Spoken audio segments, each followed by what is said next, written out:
Alright. Hello everyone. Welcome back. We're doing Monk.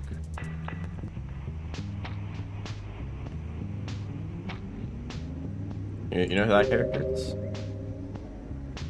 This guy. Banana Slick Cat, yep.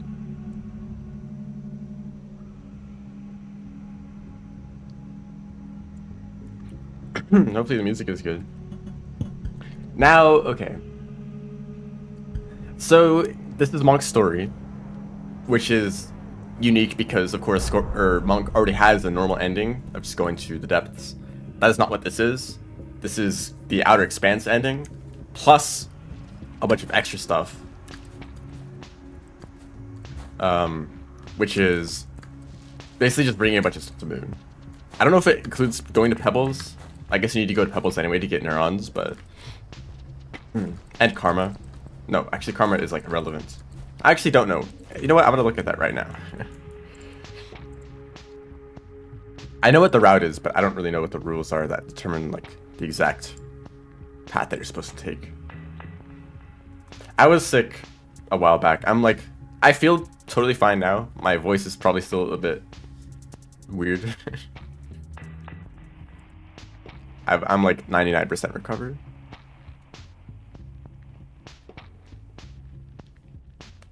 Okay, meet Pebbles, give Moon 2 neurons, give Moon the cloak, and then go to Outer Expanse. That is what you have to do for this speedrun. The weird thing about that is that the cloak that you find in Submerged Superstructure, it saves in a weird way where, you know, if you bring Moon the cloak as survivor, then Moon will have the cloak as Monk, right? But also, if you get the cloak as Monk and then reset the save, she still has the cloak. So you have to like reset your entire save file, not just like reset it in game, but also just like delete it straight up. Like go to the files, delete the save file, in order to like refresh the cloak. Like that can be kind of annoying. You know, if you do an entire run and you get to Submerge and the cloak is just missing, then you know your run is basically over. Honestly, maybe we should just say that the cloak isn't necessary. Well, it is necessary because there's like dialogue with Moon that you can't skip.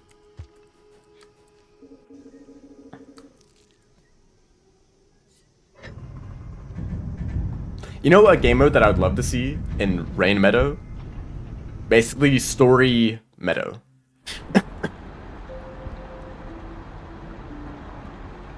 Sorry about that. But basically, you know, Meadow mode, you basically just see other Slugcats, right? You can see that they're there, but you don't really interact with them, you know? And also, you don't really interact with anything, you know? There's no items, there's no creatures. I would like that in story mode, so that I could be playing through the game normally, so that on my side, everything would be totally normal. You know, I could pick up items, I could fight creatures, I could, you know, do whatever. But I could see other people also doing the same thing. And not interact with them at all, basically just see a ghost of where other Slugcats are in the world and what they're doing. I think that'd be really cool. To just like have on by default just all the time. You know, I could just be doing a speedrun and I'll just see Slugcats in the background. That'd be amazing.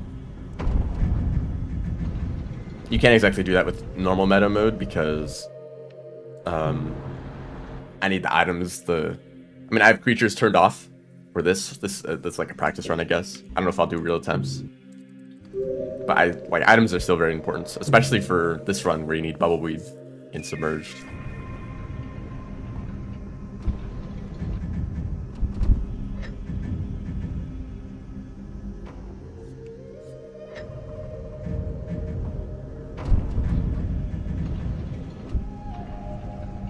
But I guess I'm actually still coughing a little bit. The reason I'm doing this run again, actually 3 sort of reasons. So initially, I had done this run before, and my time was like 1 hour and like 20 seconds. So like that run was so close to being under an hour. I wanted to do another run just to save like a little bit of time, just to get that sub-hour run. But that is actually kind of gone now because someone else actually beat my time. with a time of like 58 minutes. So, you know, obviously a really big improvement. Not even like a 59, all the way down to 58. So obviously I have to go beat that time. But I think that beating that time might not be that bad, because I'm gonna go change the language now because I forgot. But no, I discovered a few tricks that might save a lot of time in this run. That's basically why I'm doing this. That's the main motivation. It's not in the remix settings. But there's 3 things that I learned. One, when you bring the neurons to Moon, if you give her a neuron, she has a lot to say about it, like talking about Pebbles and such. But if you are standing on the very outside of her range before she notices you, and you throw the neurons into the room, she picks them up and then just doesn't say anything because you haven't activated the dialogue. So you can give her both neurons without any dialogue at all, and then you just need to wait through a little bit of the cloak dialogue until she puts it on. So that saves like a good chunk of time just on dialogue.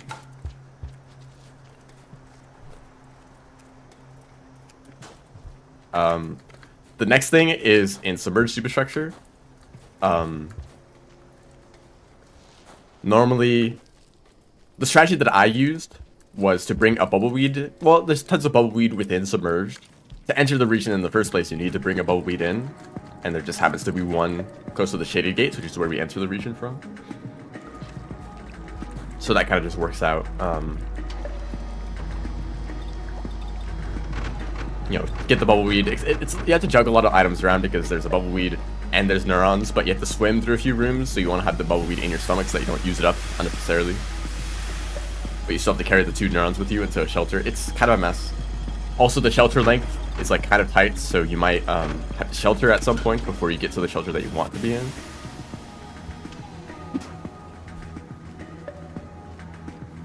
Anyway, when you get submerged, normally you just use the bubbleweed to swim.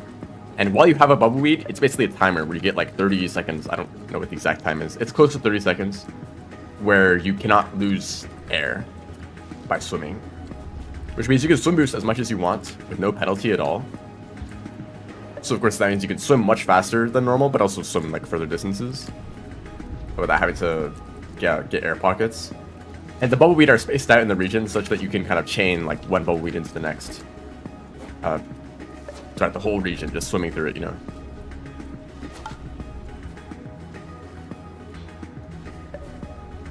I'm gonna try something funny here.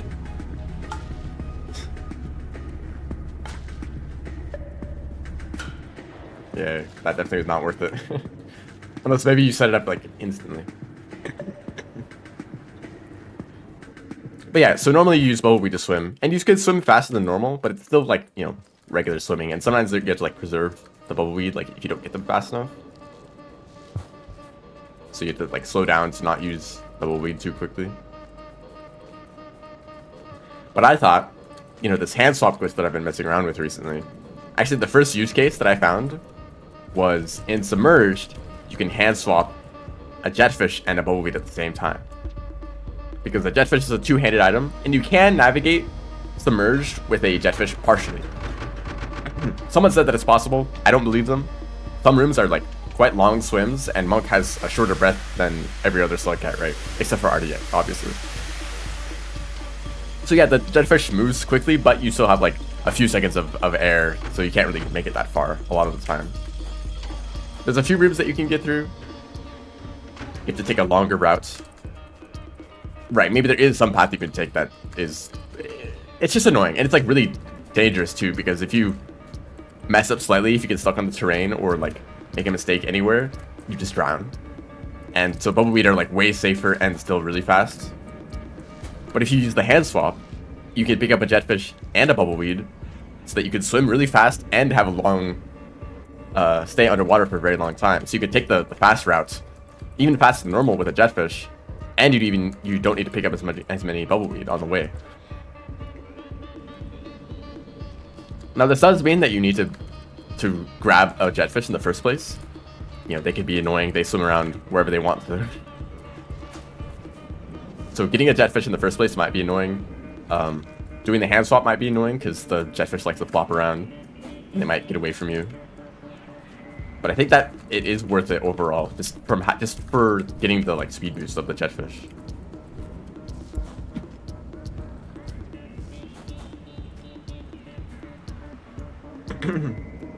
Yeah, so I feel like a lot of people had a misconception about how the hand swap works.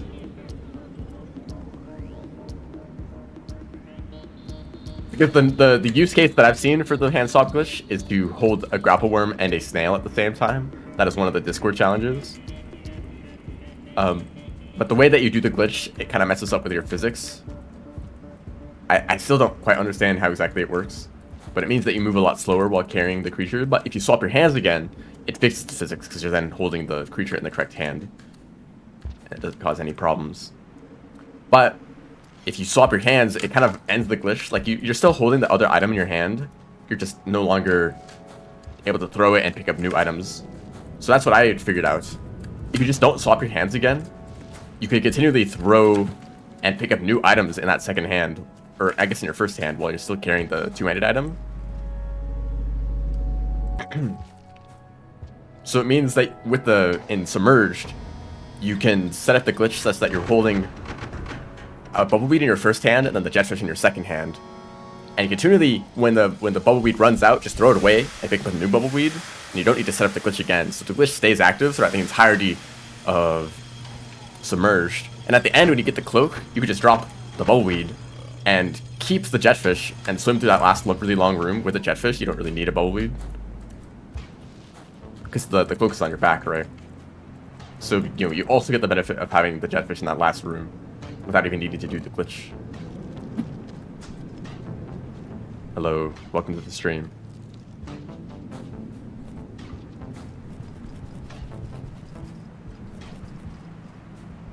But Submerged is not a huge part of the run. No, you can't, because normally when you're holding a two-handed item, you can't swap your hands at all. You're just not allowed to. So you can swap the two-handed item back to your main hand, but you can't do it again. So we're saying we're playing the slug cat game, indeed.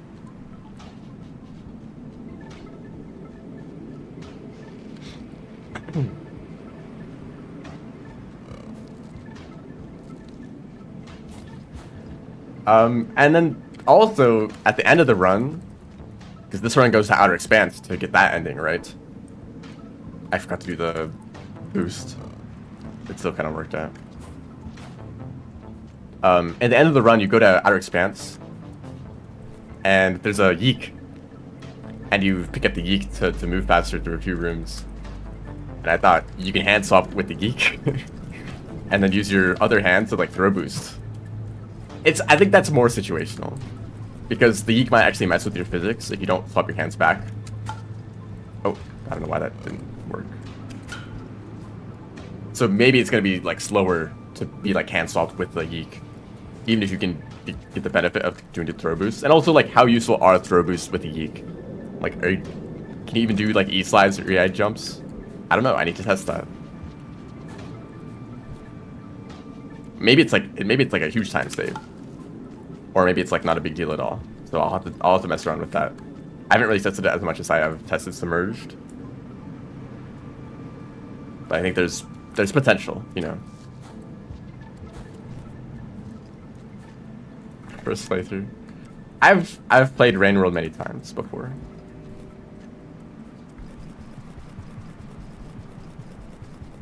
I know we've done that joke before. Where's my first playthrough?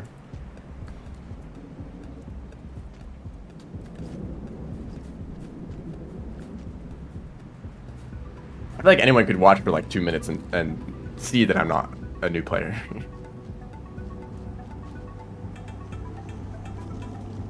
I've not watched someone play Rain World for the first time in a while.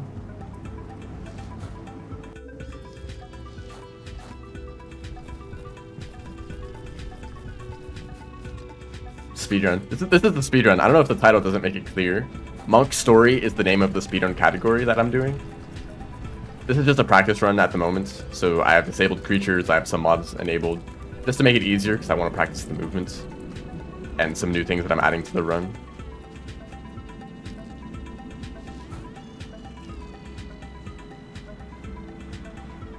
I think I might actually do real attempts because I've already practiced like most of the run. Like I feel good about the movement. It's just like a bit of Submerged and Outer Expanse that I want to like experiment with new stuff.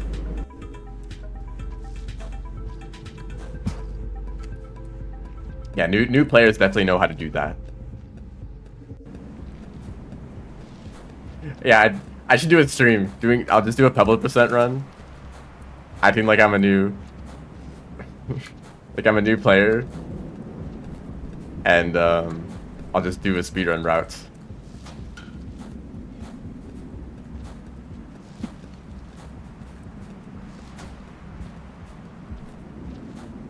Like, oh wow, the city in the background, that looks so cool.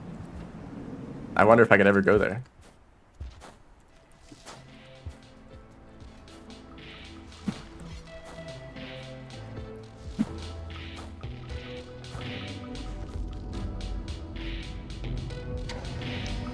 I actually have thought about doing something kind of similar where I do a speedrun, but I'm not allowed to do any movement tech other than like charge pounces. Like regular like walking and jumping, wall jumping, and like charge pounces, and that would be all that I'm allowed to do. And see if I can do a speedrun. Actually, hold up. I forget the route here. I think actually I was supposed to eat food at some point so that I could swallow the neurons without eating them. Right. I forgot to do that. And this popcorn takes too long to open.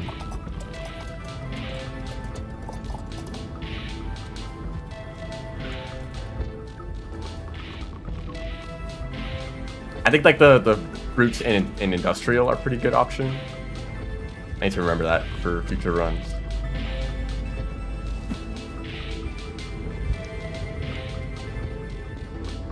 Well, there's a new DLC releasing in a few months, so it'd be good to beat Saints before then, so that you don't have to avoid spoilers for the DLC.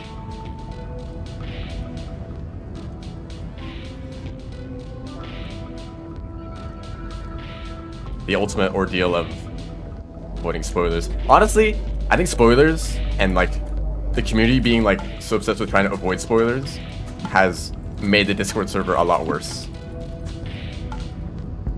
Because if you've seen the Rain World Discord server, it has like 100 channels. Like actually, it has a channel for like if you're like just starting the game. It has a channel for if you've gotten past like industrial. It has a channel for if you talk to Moon. It has a channel for if you talk to Pebbles. Like for every stage of the game if you need help.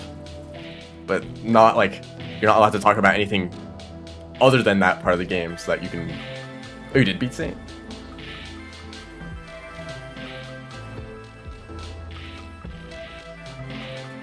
It's just like lore stuff. Also, Pebbles is Chinese because it's faster. It's been a long while since I've done a speedrun with a lot of dialogue. Chinese and Japanese just scroll a lot faster, like the text goes by very quickly. Not just like the text scroll itself, but also the like pausing between each like dialogue box.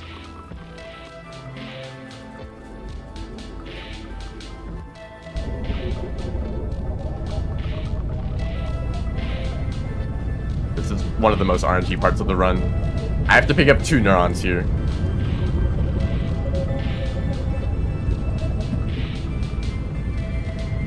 One. I think people have timed it. They're very close.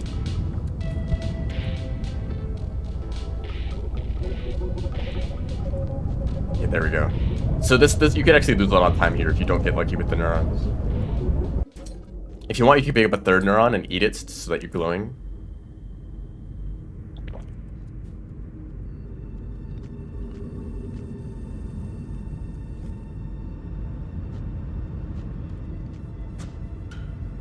You have to be a bit careful throw boosting here so that you don't accidentally throw the neuron. I should have done it differently.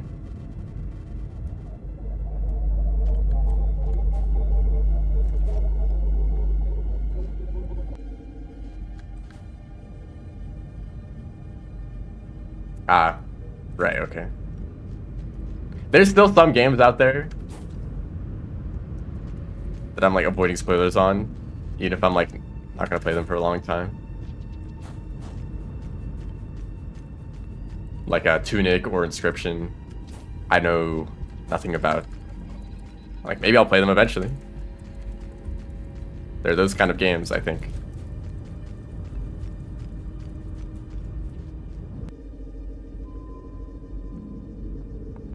Shrub, do you know the language timing for Monk's story?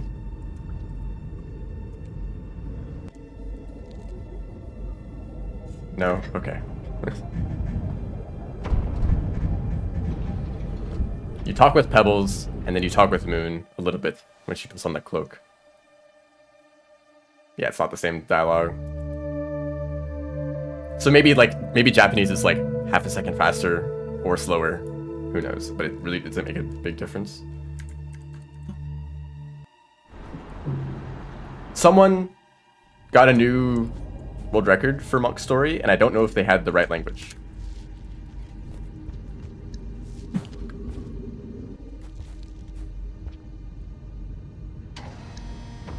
Yeah, the Monk story, all the things we need to do: talk to Pebbles, bring 2 neurons and the cloak to Moon, and then go to Outer Expanse to get the ending there. Those are all of the required objectives. This is kind of an arbitrary category, but it's kind of like, if you talk to Moon as Survivor, she has 5 neurons, and if you talk to Moon as Rivulet, she has 7 neurons and a cloak. So you can assume that Monk is the one to do those in the canon, whatever that means, you know.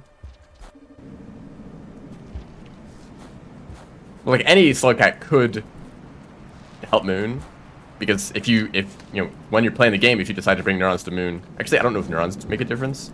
If you bring her the cloak, she has the cloak in future playthroughs.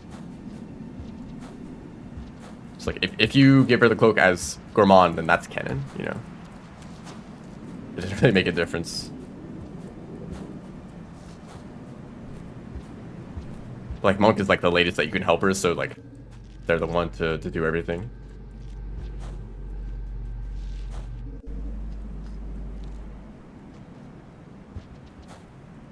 What are the Overseer images? Which actually is kind of funny because it means that canonically Survivor ignores the Overseer. Like what? Bringing you neurons? Nah, I'm just gonna go to the depths.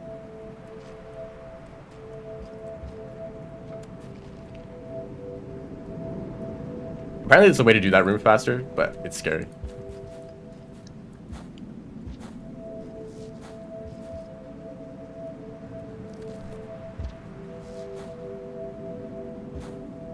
Yeah, Survivor ate a neuron and then felt bad and bought another one back.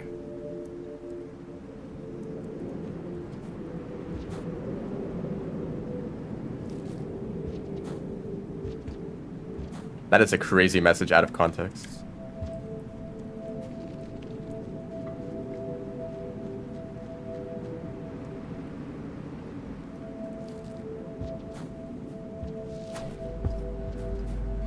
Is there any speedrun that goes down the leg other than Riv's story? The chat overlay. Because, like, it's crazy, like, the optimizations that I found for going down the leg as Riv that I've just never seen before, right? And it's so obvious, like, oh, just, like, fall down and grab the pole, right? But, like, no speedrun does that. And casually, there's not really a reason to do that. Unless, I guess, you're, like, delivering neurons, but there's, another route that's a lot safer.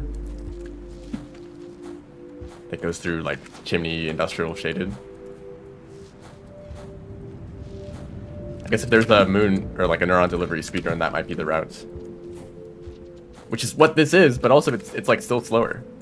Because, like, Underhang is slow, Memory Crypts is really slow. Going down, like, the main reason, I guess, is actually that you have to go up to meet Pebbles. Then you might as well just go back down the wall, right? Like, why would you go all the way down the structure or down, like, the wall to enter exterior? Then you need to, or through Underhang. Then you need to travel across all of Underhang, right? guiding. Oh, right. I think that actually does. I forget. I think I've done that speedrun and I just totally forget the route. It might also just go down the wall, actually. I'm pretty sure that's what it does. Because you start in the wall, you don't want to go into Pebbles or go across 6th or underhang.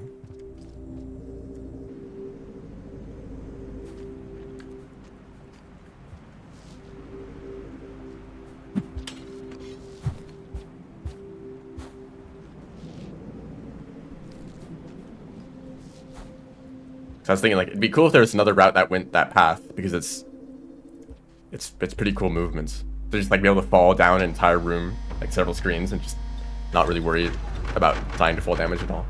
I mean, there's the chance that you mess it up, of course.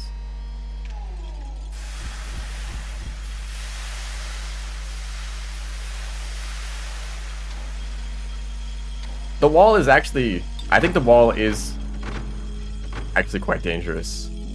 Orb skip makes it a lot easier, but you still have, like, several wet lizards to get past. Plus the, like, movement tech that you need to do at the top, which is, like, not that bad. It's, like, down spear and then spear into the wall. But if you don't know how to do that, then, you know, you just can't take that path. But yeah, underhang is also kind of dangerous. Just have to be really careful with your grapple movement. And there's still some lizards and maybe rots.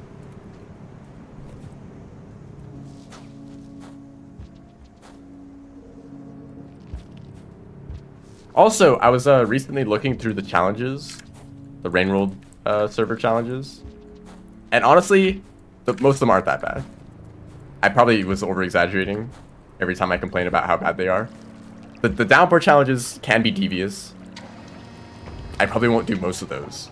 But honestly, the rest of the vanilla challenges, like, aren't horrible.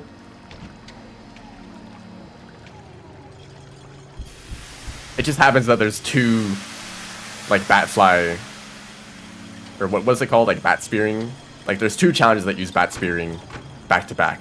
It's like, okay, that's not very nice.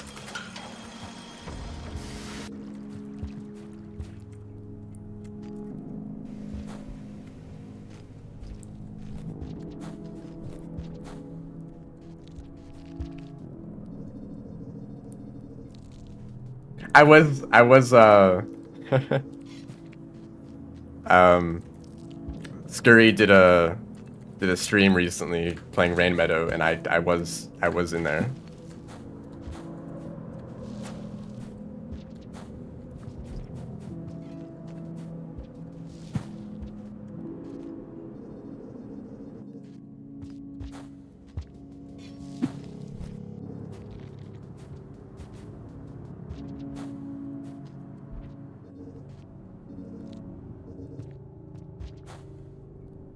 Also, this is like all autopilot. I could have accidentally gone like down to filtration system, and I would have like not realized it.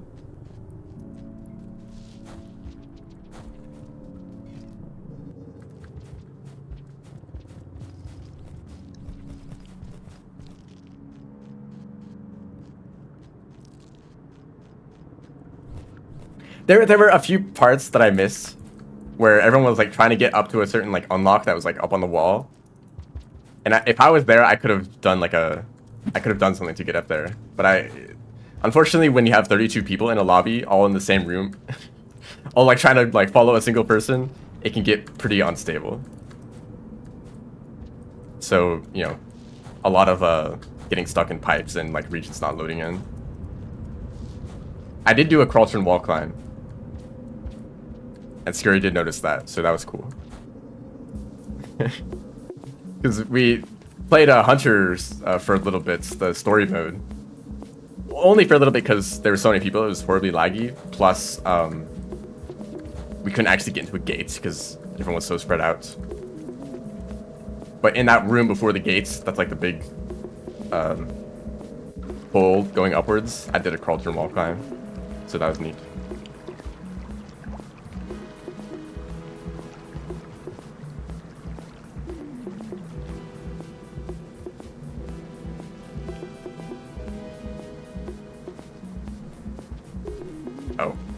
grab a pole. I don't know why I forgot about that. Jetfish strats, yep.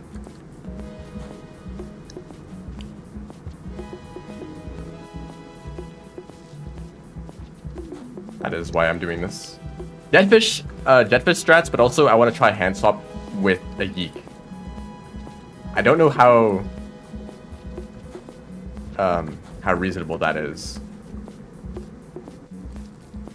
There was a point where I was thinking about things you could do with hand swap, and I was imagining, what if you did the hand swap with a Squidcada as Speedermaster, so that you could fly, and then generate spears and throw them while flying around with the Squidcada. And then I went and opened the game and I did exactly that, and it was wonderful.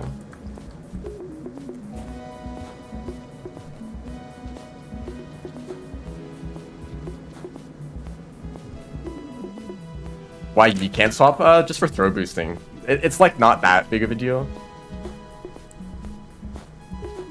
If you could do like an EI jump, for example, with a yeek boost, that like might be really significant.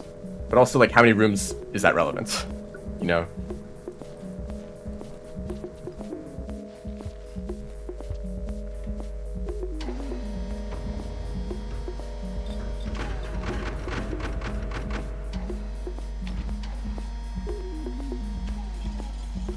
How do I go so fast, other than practice? Unfortunately, there is no other answer.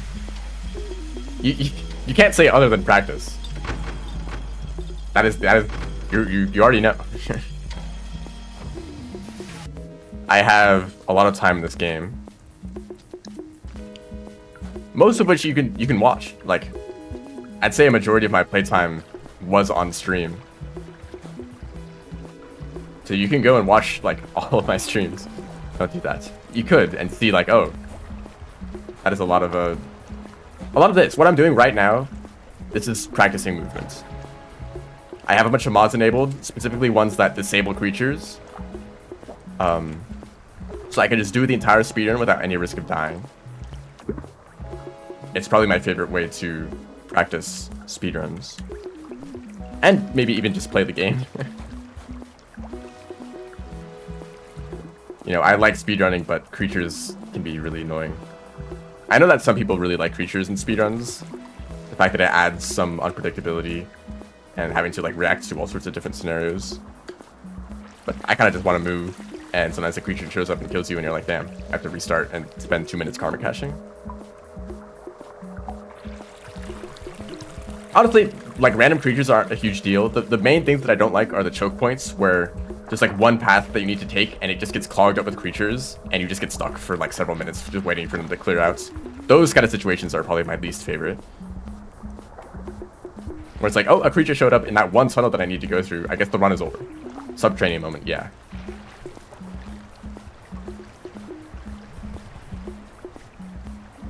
And that kind of thing happens a lot in the Saint speedrun, which makes me really sad because I really like Saint movements. In Farm Raise, there's a room that has a ton of spiders in it that like to clog up the pipes. There's a room with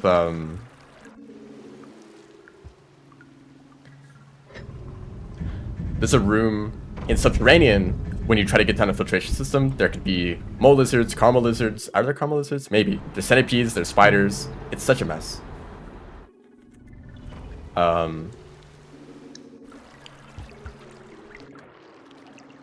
In Rubicon, there's a room that just has a red lizard in it, and if they're in that spot, you're just dead. You just enter the room, oh, red lizard, and I'm dead. There's also another room right after that that's full of orange lizards. Like, I hope they aren't in the tunnel that I have to go through to get to the end of the game.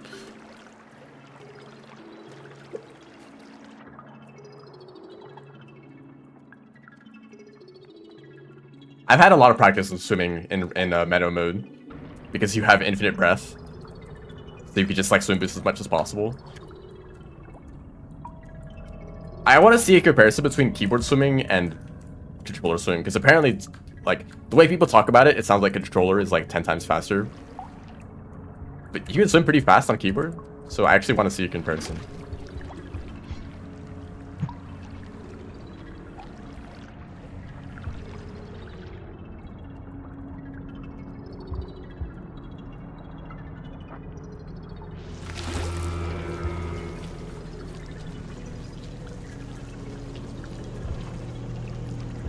No. Okay, so see, this is the problem with this jetfish. Yeah.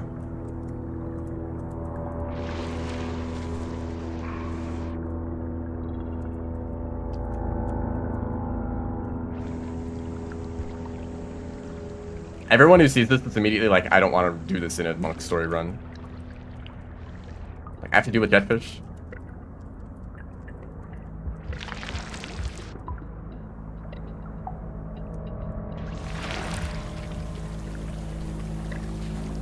And plus, monk is super weak, so a lot of your movement is pretty slow unless you constantly do slide pounces like this.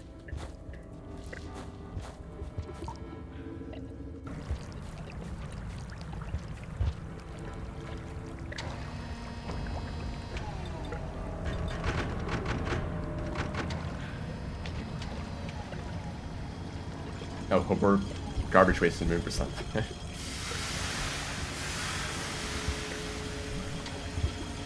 This room is actually really hard to, or this gate, you have to do some like throw, re-grab stuff. Ask a random question, go ahead. I saw your first message. So yeah, these two rooms are probably a lot slower with the jetfish because you need to like throw them through these pipes because you're not strong enough to carry them normally.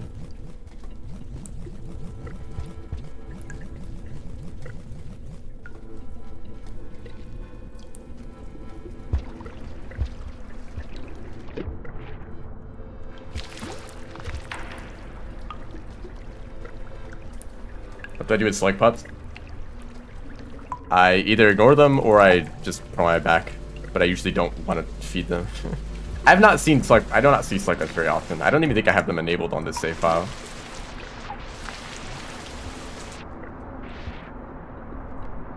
I did this wrong. I wanted to set up the glitch earlier in this room, and I just forgot. There we go. Let's see if I remember the route here.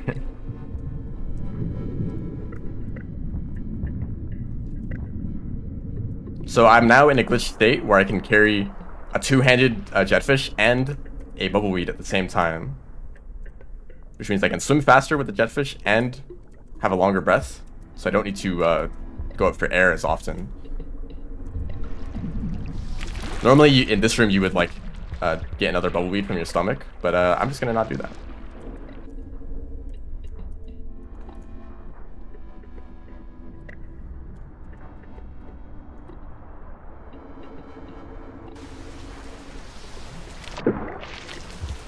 And grab another bubbleweed, and we keep going.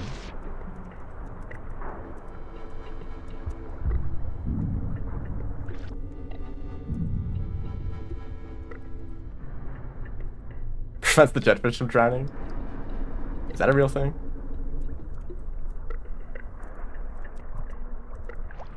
So this bubbleweed, just skip it.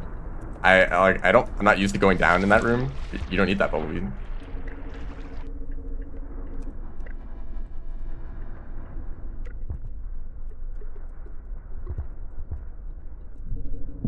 It looks like they're drowning right now.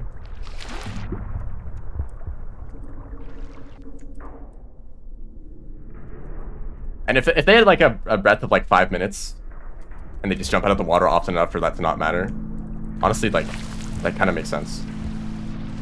But they are fish. They do have fish in the name.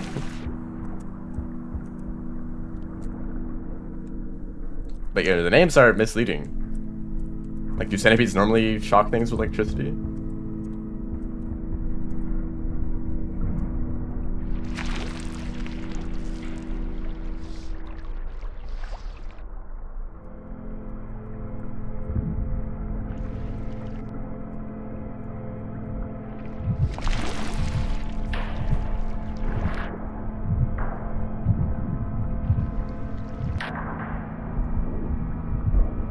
Yeah, this is the biggest thing that I'm surprised about.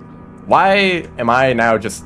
Why am I just now figuring out this hand swap stuff? I feel like I should have seen this, like, a long while ago.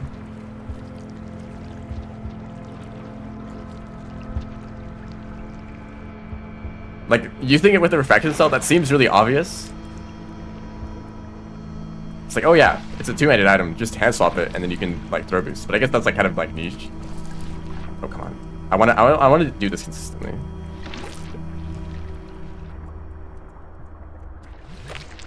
Actually, maybe not. Maybe don't bother with that.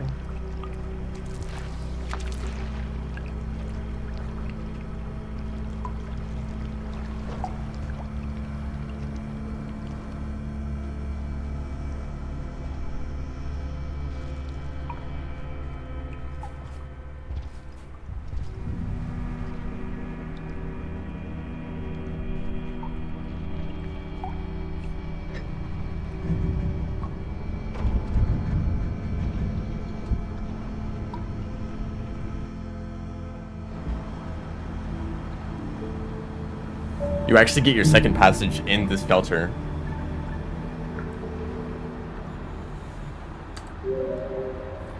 So one downside of being in a different language is that you can't read the passage menu.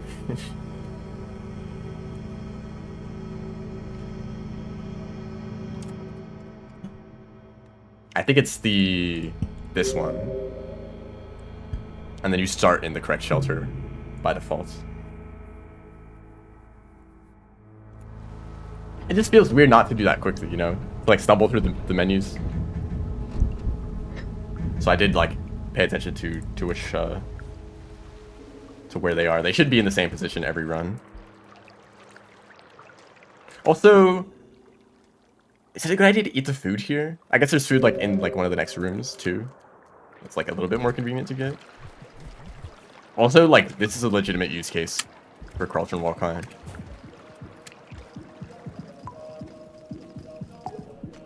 I should have gone a little bit further, but I think that's like it's actually worth doing it there.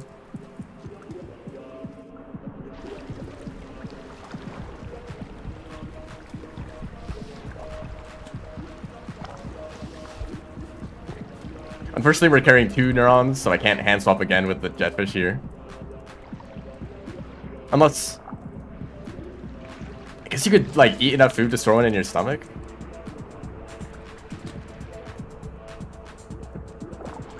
Yeah, I guess there's nothing stopping you from doing that. If you want to spend more time eating blue fruit at the start of the cycle. And it'd make it easier to dodge the Leviathan if there's one in this room.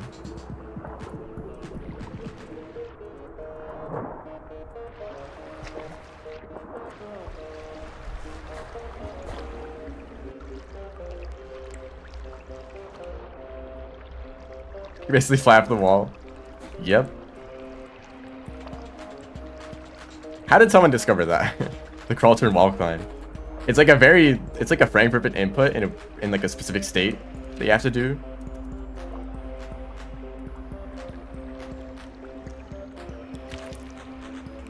And you have to hold down the buttons, so if you somehow accidentally did all those inputs and then,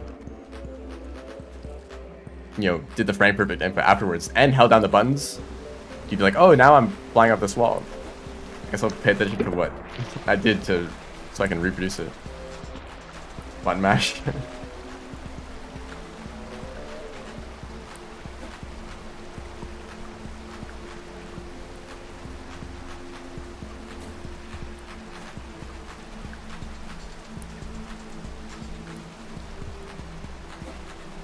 No.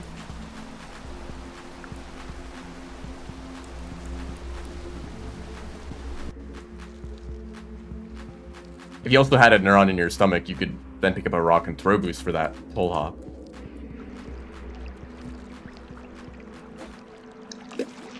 So, okay, here's the strategy. If I can do this correctly.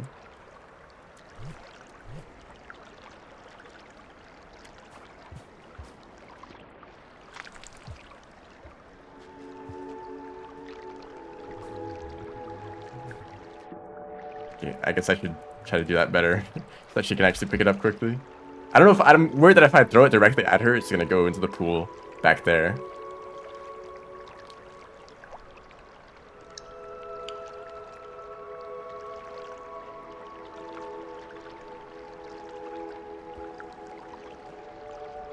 And then we leave.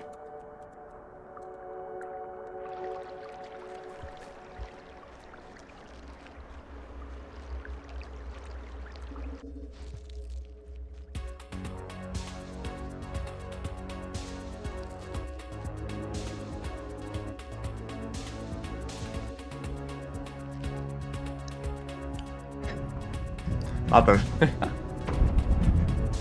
low frame rate wiggle flight. Aren't the like inputs more specific though? Like you have to hold for like 7 frames, then 4 frames, then 3.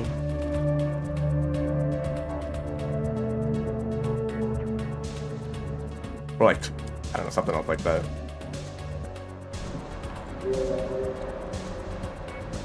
Do I remember where this passage is?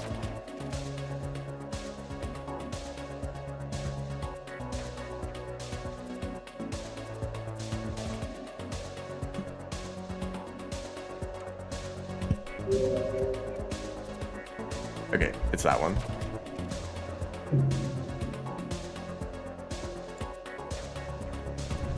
So at this point of the run, we've talked to Pebbles, we brought the items to Moon.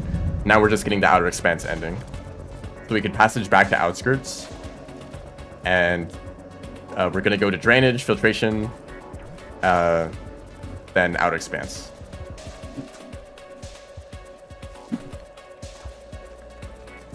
This is probably the most difficult part of the run after Submerged.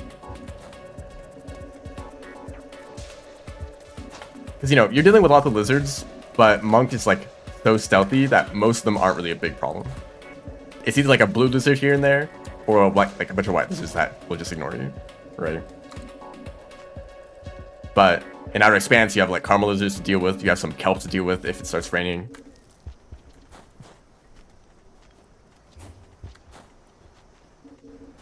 And you have to, I totally forgot what to do in this room for a second. There's like 2 fairly difficult jumps where you just die if you mess them up.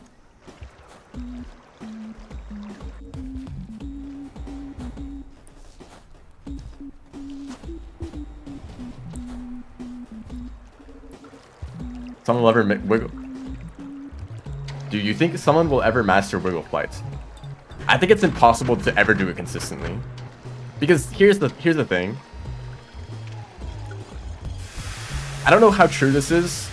It's something that I learned from a video, is that the polling rates of your input devices might make some frame perfect inputs basically impossible. Even if you press the buttons at the correct time, the polling rate might register your input like 1 frame like too late or early.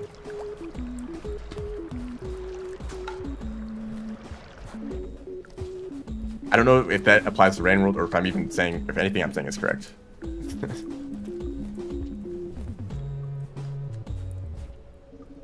And also like the timing of like when you press an input. Like, because at any time when you press a key, it could be late in a frame, it could be early in a frame.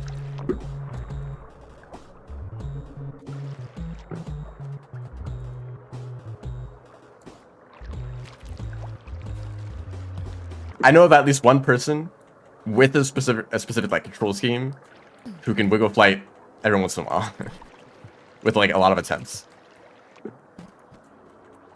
And the problem is not doing wiggle flights, it's doing it for like several seconds.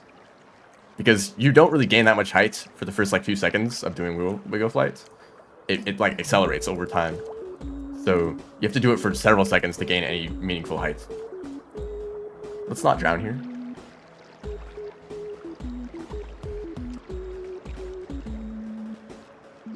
Build the perfect PC for wiggle flight. It is such a pointless optimization though.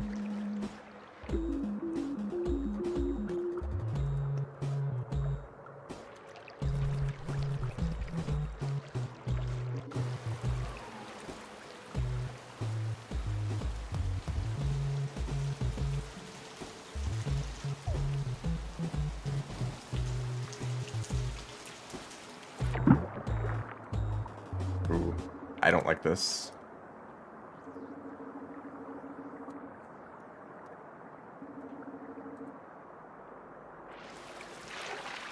Wiggle flight is most definitely not an intentional mechanic.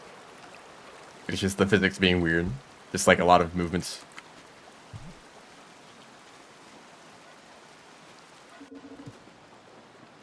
Like crawl turn vaults are a very similar thing. Okay, I need to do something different there, because I always get that wall pounce.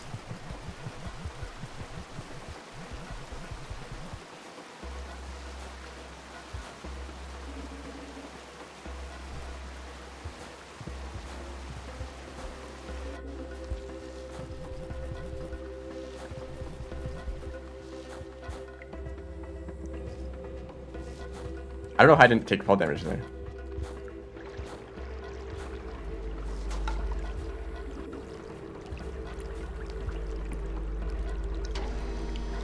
Like, I'll try with the fight right now.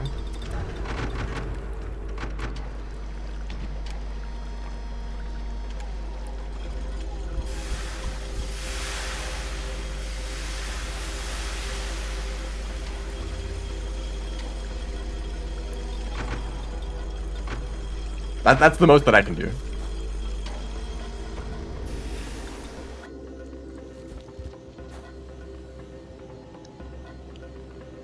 Oh, this is like infinite cycle time. So I might have... Oh, I realized I might have maximum cycle length because I was just running Riv. Right. Cycle length is actually something that is pretty impactful to this run because you try to travel really far in each cycle, and if the cycle is just shorter than normal, you might not be able to make the distance.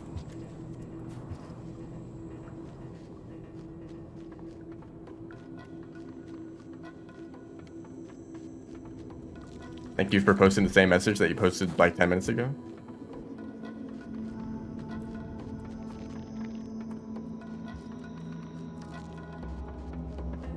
I think E-slides are intentional.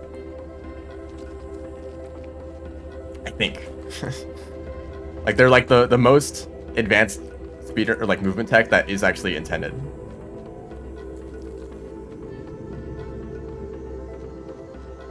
And by intended, I think like the devs know that it existed when messing around with movements and being like, let's not remove this. Instead of like thinking of it as an exploit that needs to be patched.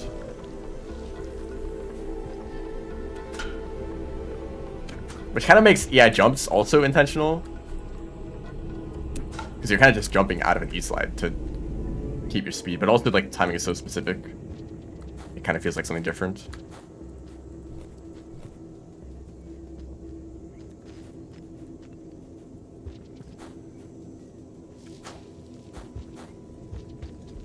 I'm very happy that I found that E-slide.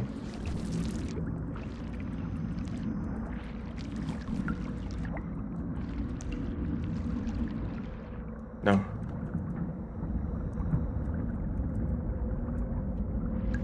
Okay, well, no judgment for me. This room actually kind of sucks. There's like a kelp and a salamander. Can I do one here? Maybe there's another E-slide you could do. Maybe going up this slope.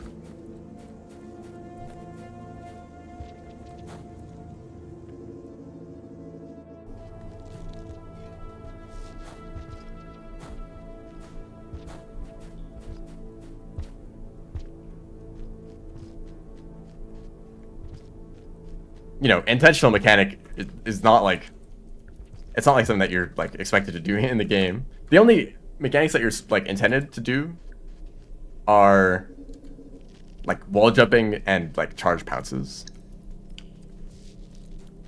And maybe like pinning spears into walls and climbing up them. Those are the only things that you really need to know to navigate the world. The rest of the movement is like, you can use a jetfish, you can use a squidcada, you know. Or you could like use some other speedrun tech to make this jump, but it's like you're intended to use a squidcada, you know. There's a lot of places like that in Sky Islands. And Shoreline.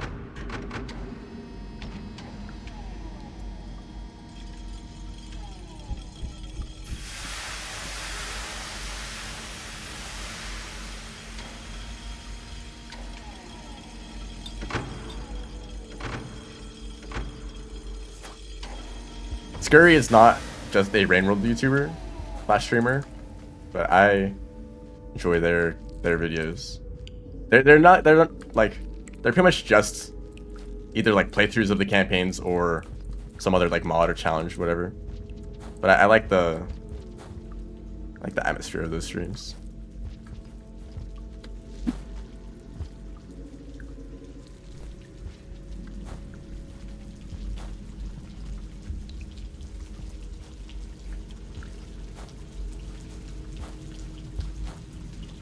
I haven't speedrun the game yet. Fury has mentioned speedrunning Rain World, basically saying it sounds awful. It sounds like an unpleasant experience because of the RNG and the creatures and whatever.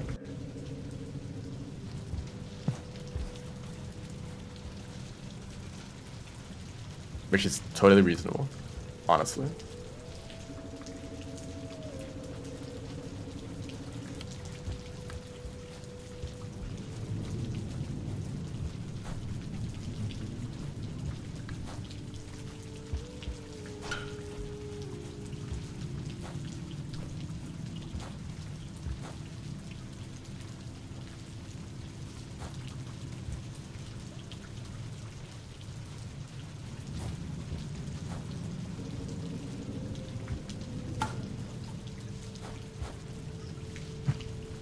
Nice lag spike.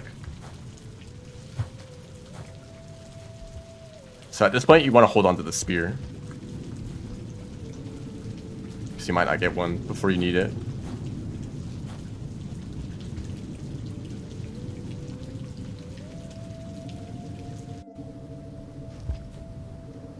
Rainbow Mobile. It does in fact exist. It's weird. I remember like some random like video on YouTube. And it's like, it has like, it's just Rainbow gameplay, but it has like the mobile controls on screen. It's like, this exists. Oh, yep, this is something fun that can happen. I think the possibility of that happening makes this like really risky. Like, I kind of want to just like practice this.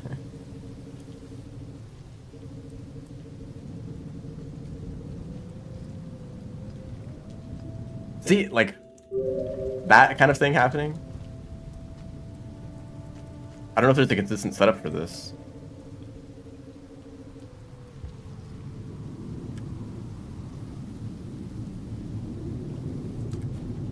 Tap left 3 times. So, like, when you're in... That is scary. Like, really, like, short taps? Or I guess, like, just keep doing really short taps until you make it out. I guess that works. That's a bit spooky to just kind of trust that your body doesn't flop over the side.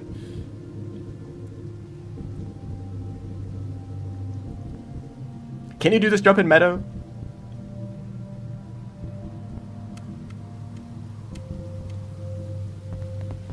I guess it's consistent. I mean... It feels like you need an item here.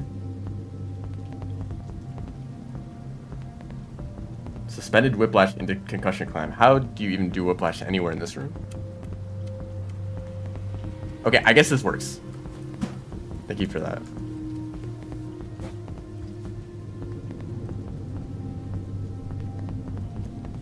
Whoops. Okay, sorry, that's Dev Tools. my fast roll button is the same as the button that flings you around with Dev Tools active.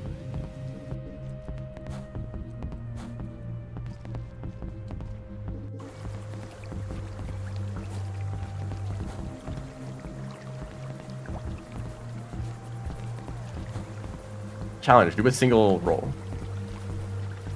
Why is Dev Tools active? To retry that room instead of dying. Cheating, of course. Okay, Yeek. Hello. I would like one of you. Actually, I want the purple one. Did I just do a Yeek jump midair? Anyway. Rock. Okay. You... Get out of the way.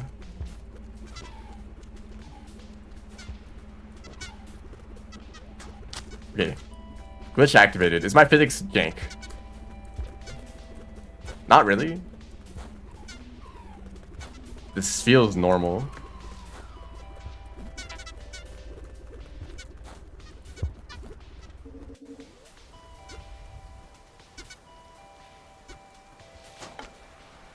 That wasn't boosted, and goodbye, Yeek. So it's actually about to start raining. At this point in Outer Expanse, the rain is not lethal, but it does cause some new creatures to spawn. Mainly kelp. So, you know, if you want a shelter to get rid of the kelp, that's one thing you could do.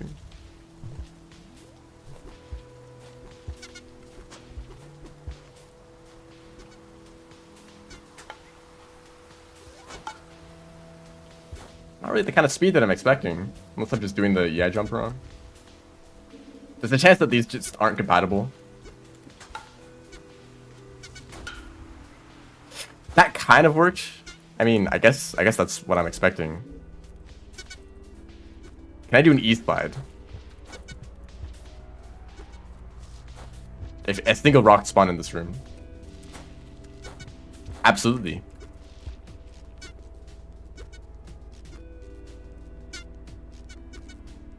Okay, when I started speedrunning Rain World, I'd have the fast roll button enabled. I had that for a very long time. Stream dying? Ha, that's wonderful timing.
So I'll move around in case it does fix itself.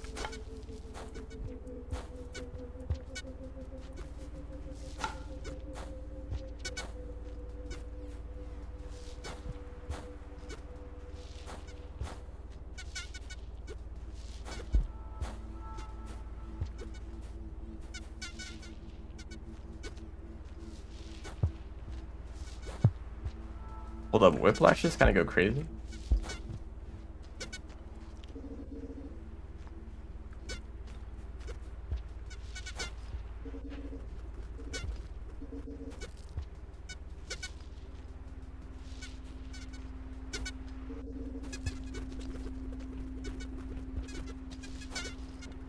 Are we back? For real, for real? My streams occasionally decide to just blow up and stop working for a while. Just for no reason. I have not figured out why I could possibly be doing that. Hello. Welcome back, everyone. Yeah, I guess I'll just keep moving. So for fast roll button, the weird thing about it is that you still want to use your old roll button. And you still want to use the down input for things other than rolling, right? So you basically have two down buttons to think about when you enable that mod.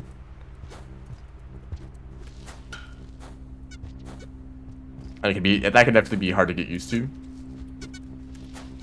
I would say that once you start using fast roll, just try to get used to just using it all the time. Replace in your mind, replace the roll input, your old roll input with the new roll input. So whenever you want to roll, just use fast roll. Eventually, it doesn't really take that long to just get used to always using that button to roll. Even if it's on the other side of the keyboard, which is what it was in my case. Like, my down arrow key is normally what I would use for rolling, and then I use the W key to fast roll. So I had to switch to using a different hand on the other side of the keyboard to start fast rolling. But eventually I did get used to it, and that's what I use basically all the time now. But if I want to do a normal roll or just move down, I'd still just use the arrow key. And I've just gotten used to that now. So it's more like just get used to using fast roll all the time. And occasionally you may need to switch to the down input for something specific. It's actually very relevant for yeeks because if you're holding down the down key, they don't jump. But if you're using the fast roll, then they do jump.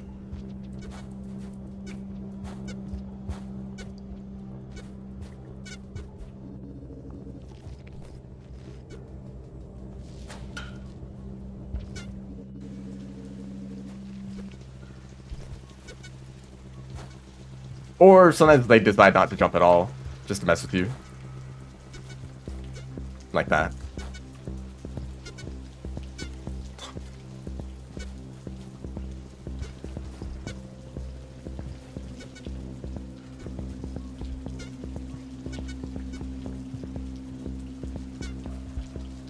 Apparently there's a pin warp that you can do right here.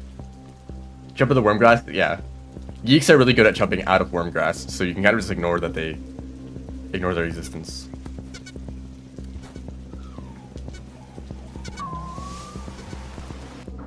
Actually, I just realized being able to hold an item here is really useful for this kelp.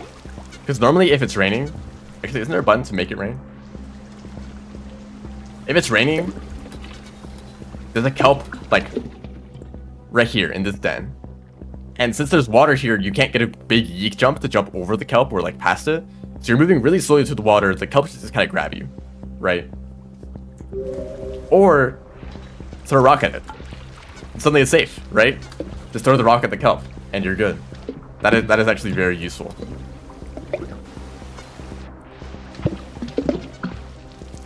And the rain is not lethal here.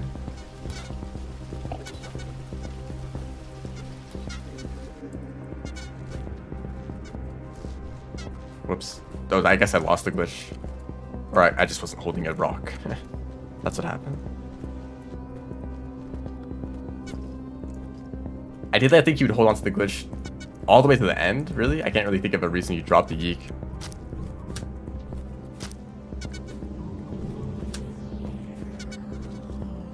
Had to use these gooey ducks to reset it.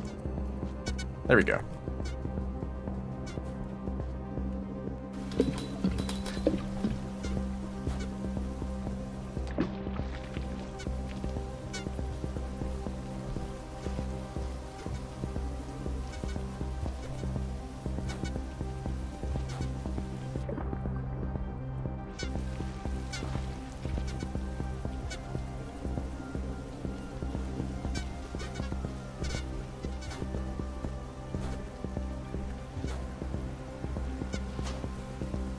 Wait, there's a use for the throw boost, right?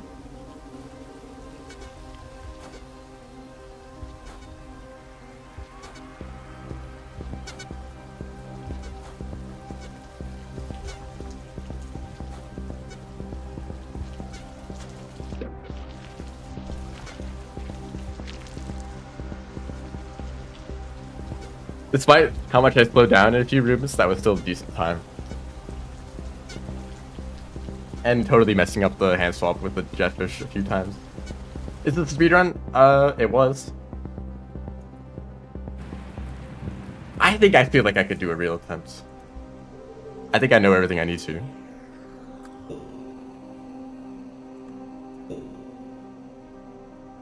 Oh gosh. Remix? Yes.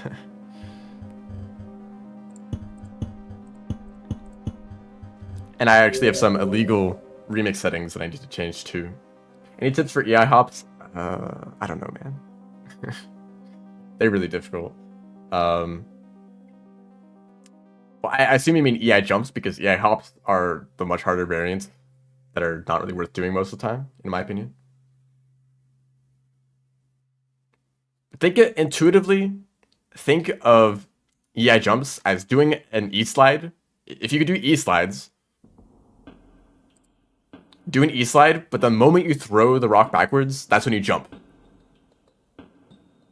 And also hold forward. The forward input is not as important. So just get used to doing a slide, throwing backwards, and jumping right afterwards. Ideally, I think it's like 1 frame, so you throw, and then 1 frame later you jump. Or maybe 2 frames, I kind of forget. So just get really used to doing that input. Do an E slide and then jump immediately.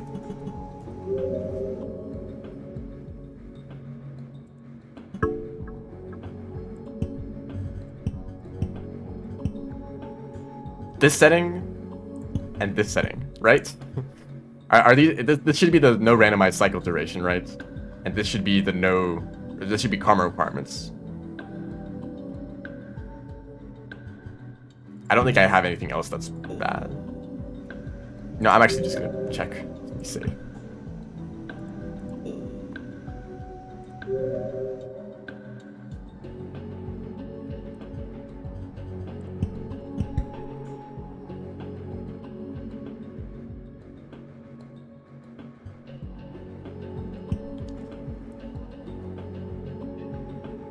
Yeah, I think it's good. These settings need to be turned off, even though they would be really nice in this run.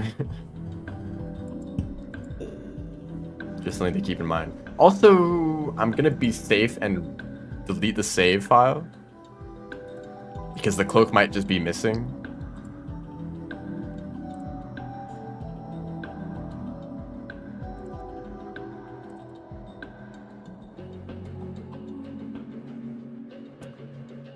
Where is this? Where is this saved?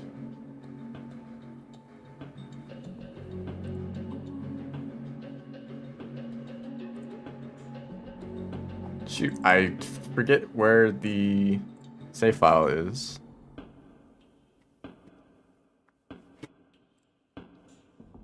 And yeah, the game is closed at the moment.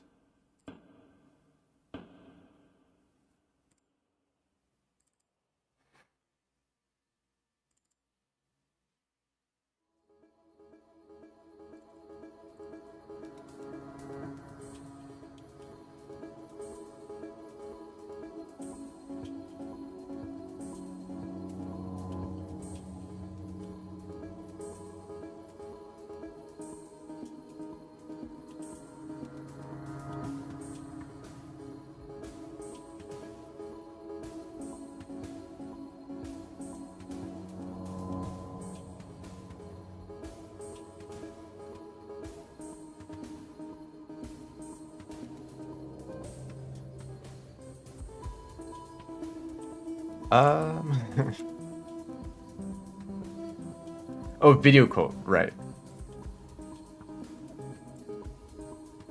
Not looking for rain, we're looking for video cults. Okay. Thank you.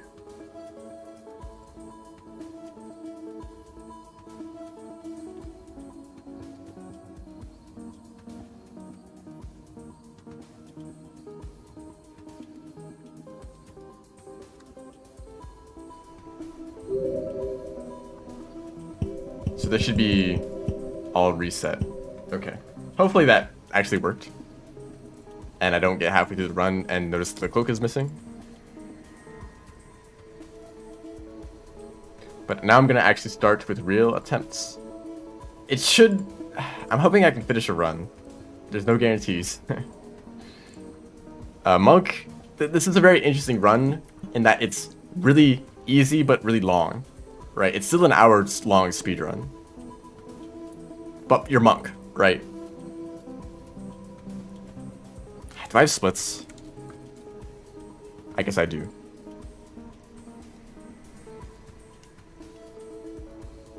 Oh, the stream is still lagging, so I guess I should record. Be safe. Hopefully you guys don't mind if the stream just cuts out for like 5 minutes randomly.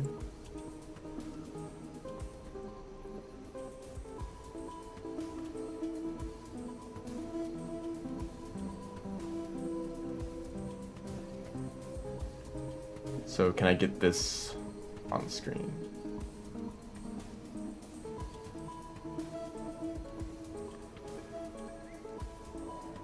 Okay.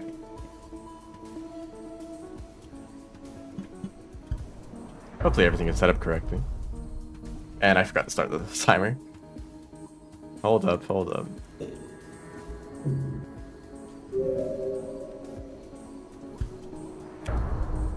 Okay.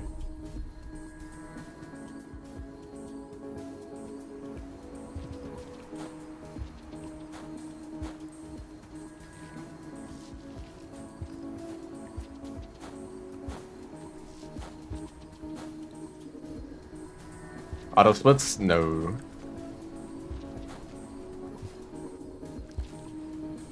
I don't like splits. I think that with the nature of Rain World, it's kind of pointless to like think of like getting like time losses and time saves and such. Or at least I don't really like being aware of it. You know, a run where you may lose 10 seconds early on, you could get lucky and save 30 seconds later. You know, it doesn't like any, and plus your actions earlier may unintentionally have an impact later that ends up slowing you down, right? Like maybe you going through a room slowly means that a creature 10 rooms from now moves to a different position and doesn't get in your way. It's all like random, of course, at the end of the day, so it's kind of hard to really make any connections like that.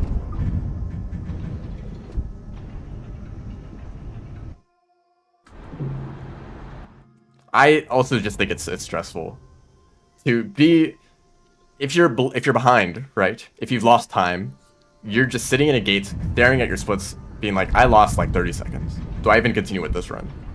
Do I even want to bother with this? It's a bad start, right? And you're probably comparing against your best time ever, which got like lucky. That's why it's your best run, right? So you're probably comparing against an unnatural or like lucky run. Like, whoa, most of my runs aren't lucky. Who would have guessed? So you're just like, you're constantly like behind. If you're ahead, suddenly there's a lot of pressure to keep that time up, you know? Like, oh shoot, this is really good pace. I have to like not. It's just kind of stressful unnecessarily.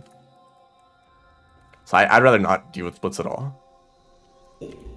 Plus, another thing that I've realized about myself is that the more things that are in the way of starting something, the less likely I am to start doing it. Let's say that you want to practice guitar. Or any instrument, really. I'll just say guitar. If your guitar is like buried like somewhere random in your house, like if like a few rooms away, if you want to like play the guitar, like, oh, I gotta go like to get out of that room, right? If it's like sitting in your room, like right next to you, like within like 10 seconds, you could pick up the guitar and start playing it. Which means you're gonna practice it a lot more. If I want to do a speedrun, but I have to open up OBS and set it the right profile, and then open up the splits and set it up so it shows an OBS, and then I can start playing the game, I just like, I don't want to bother with that. Even like OBS is enough for me to not want to do speedruns like at any moments. Like I could do a speedrun right now, like just do a few quick attempts, but I have to open up all the stuff, and I just don't want to.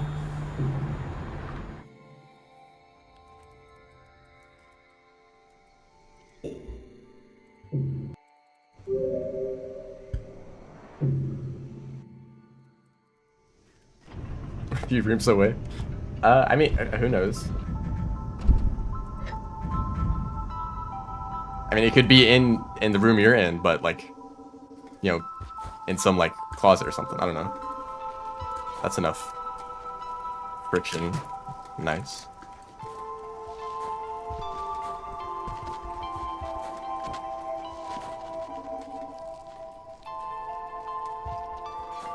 The point is, if you just want to do something, it's better to make it as easy as possible to start doing that thing. And like, if I want to do a new speedrun, but I have to create splits for it, I just don't want to bother. 1 billion rooms.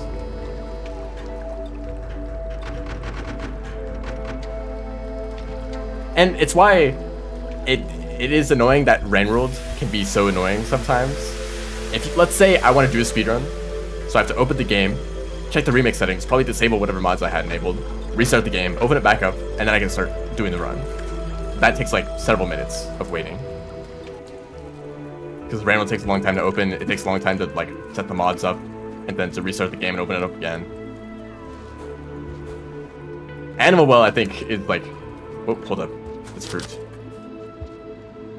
Animal Well is a great game for speedrunning because you open the game and you can start playing in like 2 seconds. Like actually, it takes that little time to load.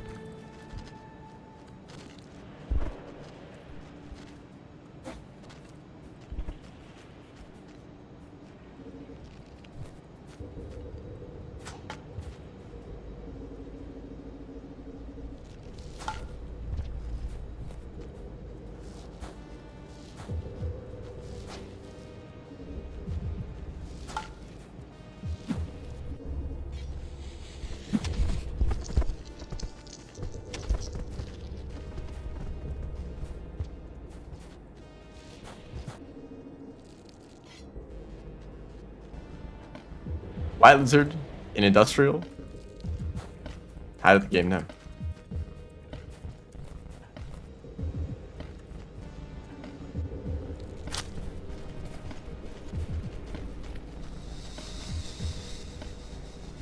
Oops.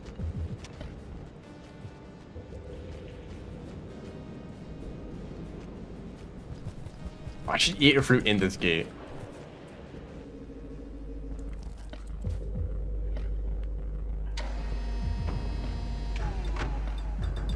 It used to open much faster before downpour. Thank you, downpour. Thanks, Andrew.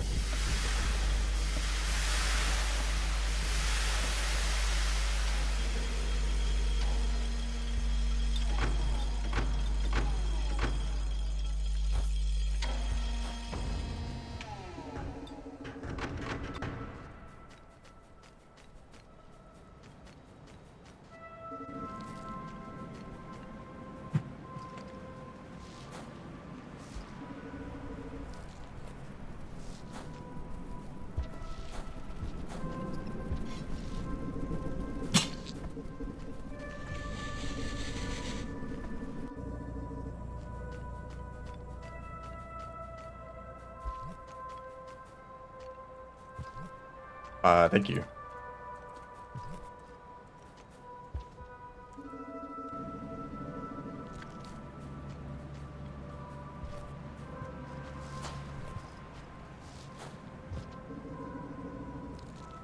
Evil region? I've heard rumors.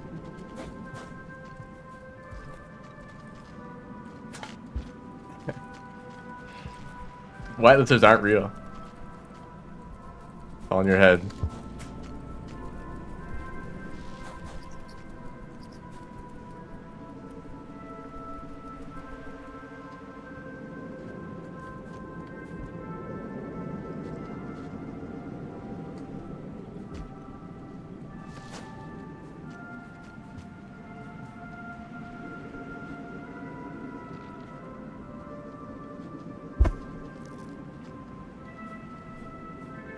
There's a white lizard there, by the way, if you didn't see it.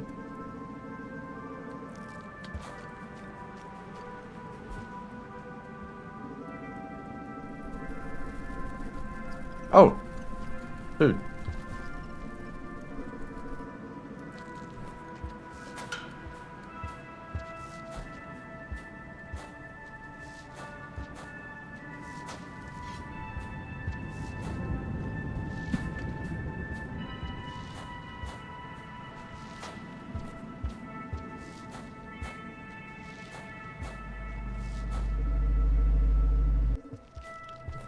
I think this is the song for the undergrowth echo.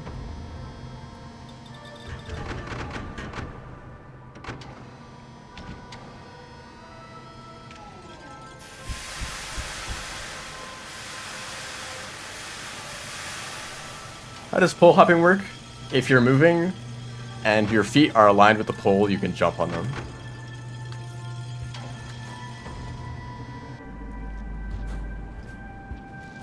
And if you're moving downwards.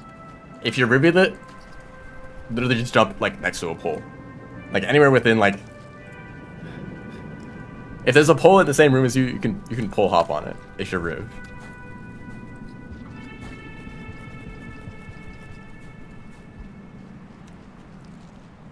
Fast echoes.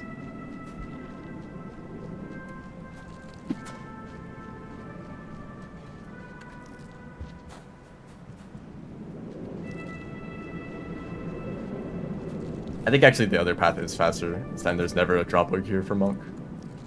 Actually, is there? Yeah, I don't think so. Goodbye, Blue Lizard. Them falling in this room is like part of their pathfinding. Like they just do that in here.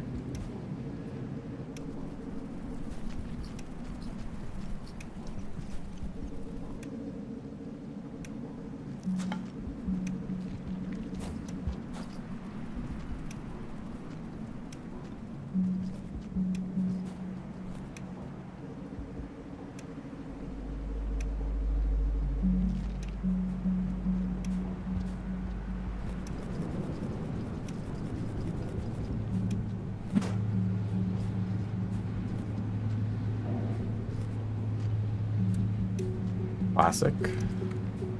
Classic. And I didn't swallow a rock. I actually like Carlton Vault. It's all over.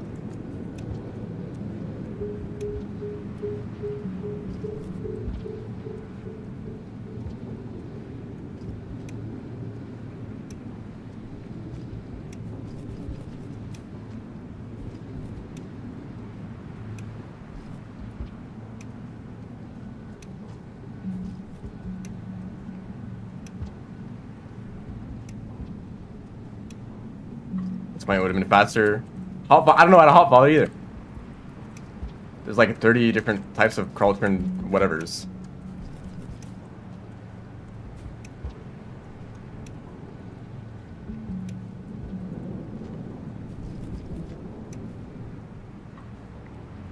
Whoa.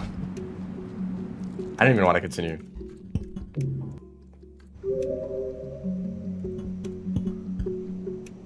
Forgot to eat gravel.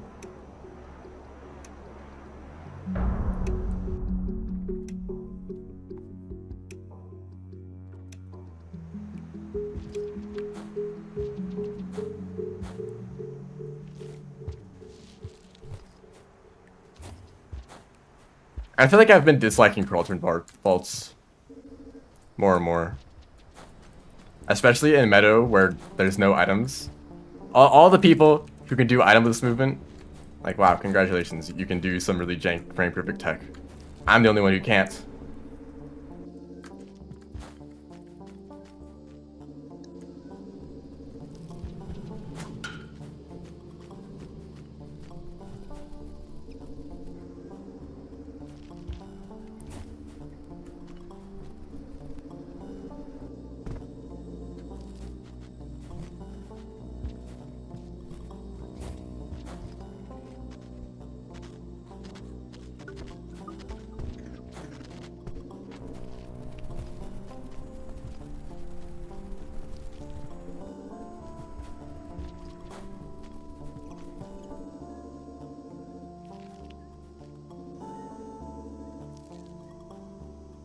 And there's people who are like, should I learn how to do EI jumps or Carlton vaults?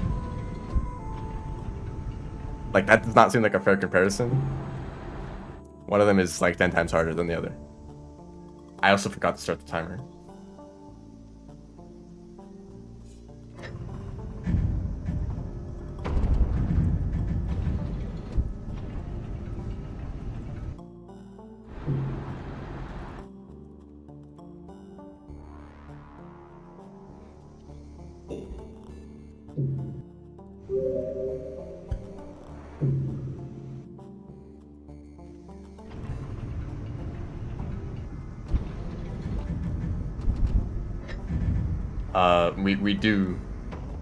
We do use the in-game timer.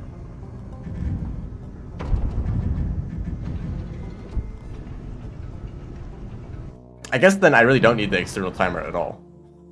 It's good to have for like Pebbles percent runs on 1.9 or without MSC, because those are timed real time. So, you know, you can go back and like time the video afterwards, but it's nice to just know at the end of the run what your time was. But for downboard runs, we just use the in-game timer, so it really is unnecessary. But I just happen to have a timer available. But I always forget to actually use it. Also, thank you for letting me know about starving game.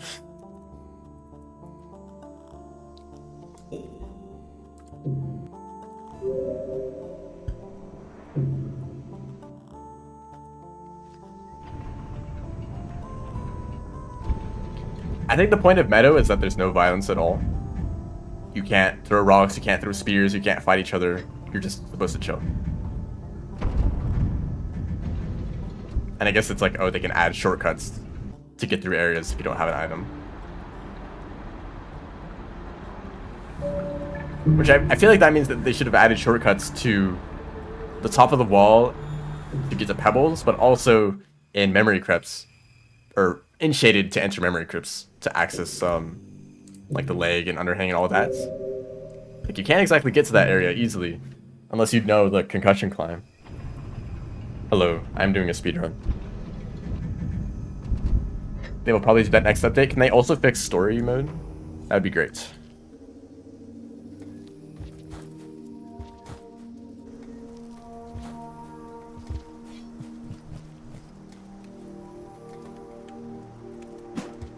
It's all over.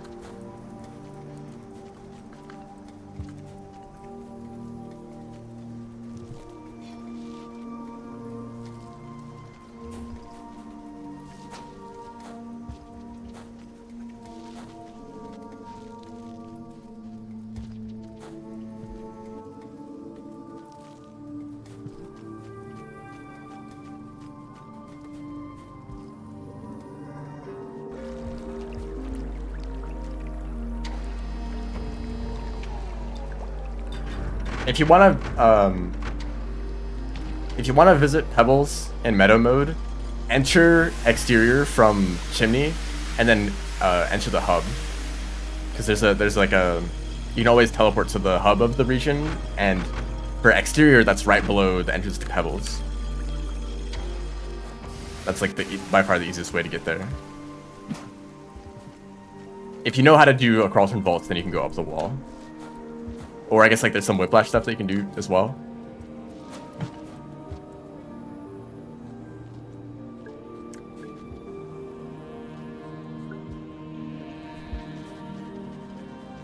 Escapeless dub.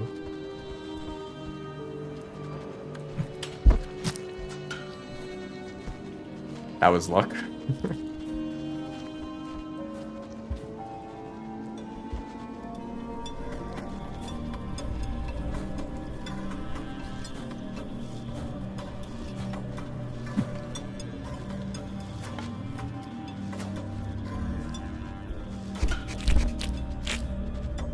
I hate you. Did you know that?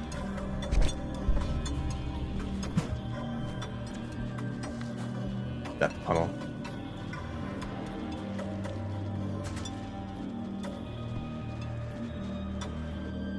I'm really hoping that the Watcher, all the new regions for the Watcher, don't have, or at least have as few of those types of pipes as possible. Basically those kind of situations where there's a single tunnel that you need to go through to get to the next room, and there's no alternate path.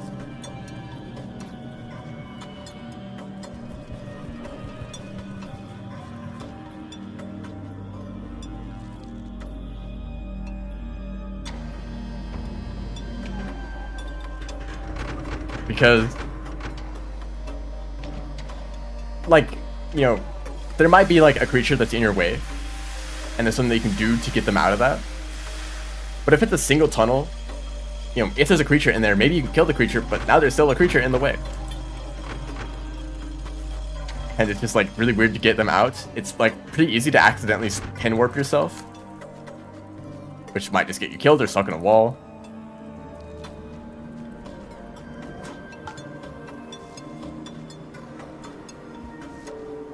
All the new regions are pipe yard. Oops, all pipe yard.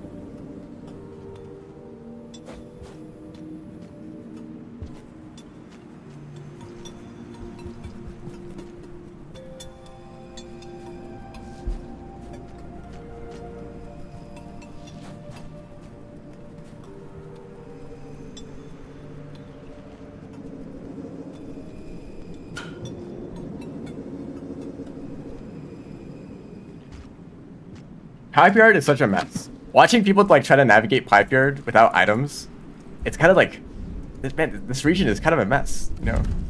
Like that one like cursed room that is like impossible to climb up and you need like 20 spheres. Like why does that even exist? Rainworld, like the rest of Rainworld is so good at letting you navigate wherever we want. Like there's no soft locks. Usually you can't get out of bounds easily. A lot of like downward regions actually let you just jump out of bounds. Like Metropolis has a few of them, especially with Artie and their double jump. Silent Contract has a bunch down in like the Mirrorsburg area. It's like you can just, it's like path that the Mirrorsburgs take. You just can't go there. That's not a room transition.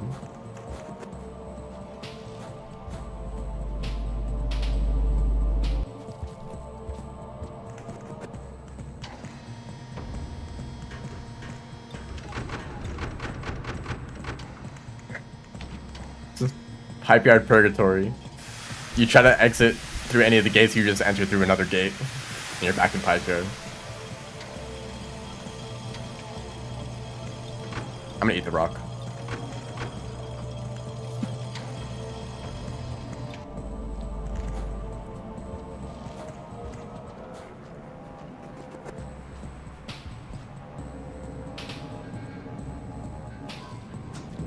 Shoreline? You're right. Yeah. Shoreline is too open, really. They just wanted to make the area feel like a big ocean. Just a big body of water. But they can't exactly just cut you off from the edge of the screen.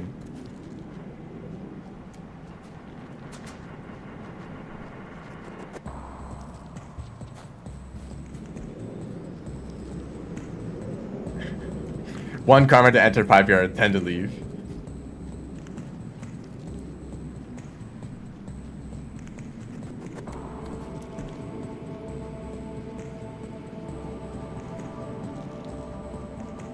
Yeah, I guess it's just the downpour characters' movements that makes it a real problem.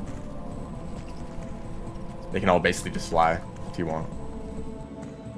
I forgot to do the jump boost. Tragic.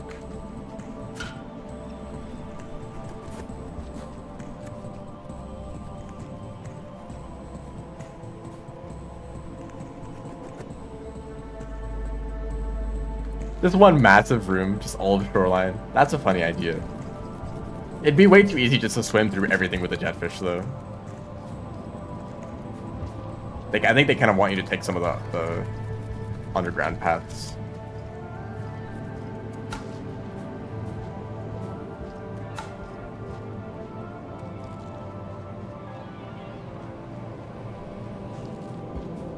If swimming was supposed to take longer, that'd be like a massive room.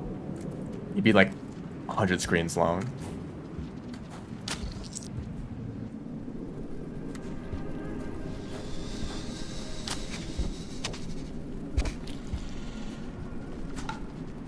Rare aggressive white lizard. I got that guy's like trying to get me from the other side of the room, and the other white lizard that I'm literally standing on just does not care. Also, I tried to drop that item. I tried to pick up the item and I ended up dropping it.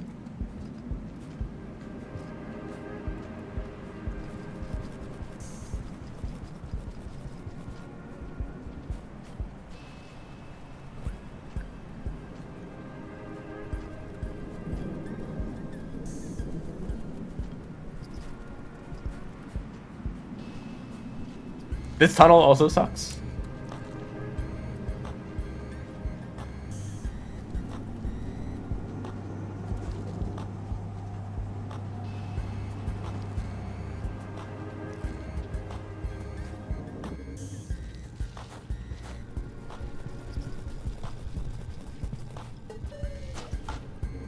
Also, I realized I need a spear.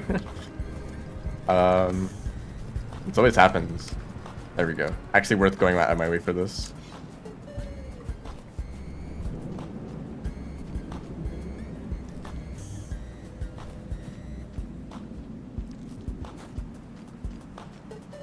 And of course, there's a bunch of spears up here too.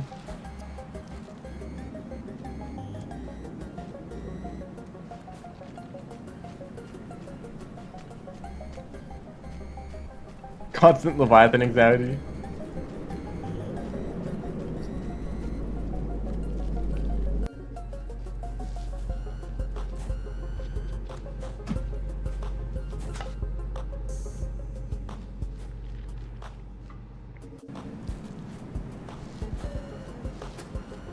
Yep, that's wonderful.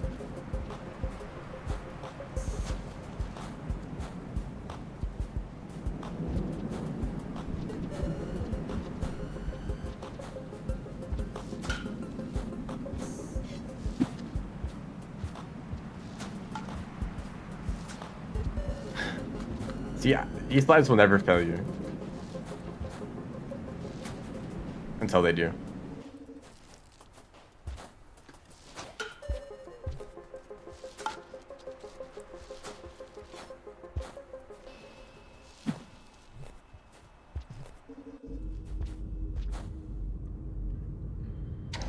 Leviathans, honestly, like, vultures are also crazy. You know, the first time people see vultures, it's like, what is that abomination? You failed them. Alright, see ya. Thanks for stopping by.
Okay, Pebbles.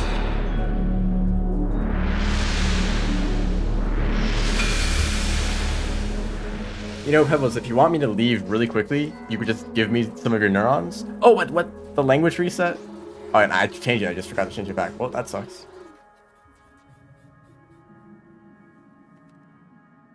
I was talking about, like, oh, the other one might not have the language time save. Here I am.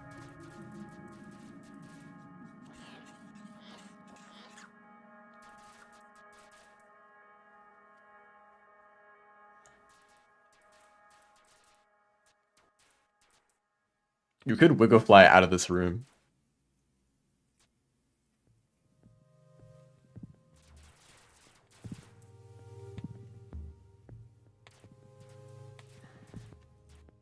No, king vultures are terrifying. Just in general.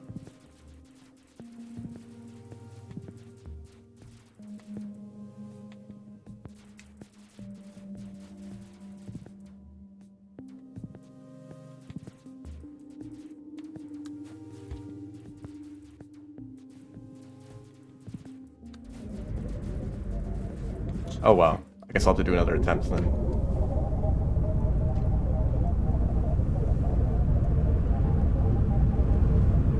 No, but he turned around on me.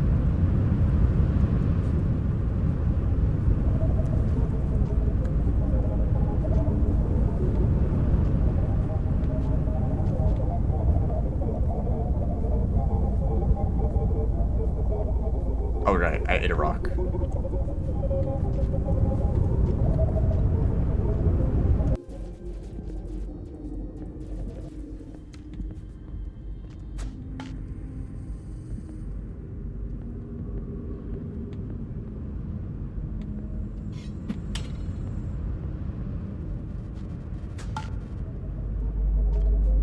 I think the second neuron was fast enough to kind of make up for it, but that's still just a time loss from the language being wrong.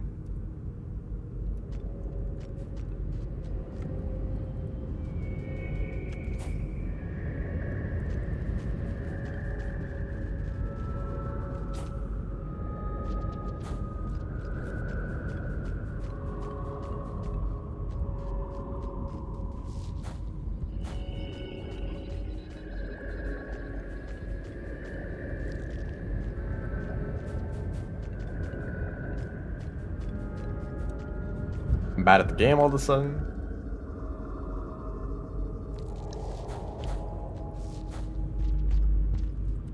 That was almost a fast fall. It's like I fell faster than normal there.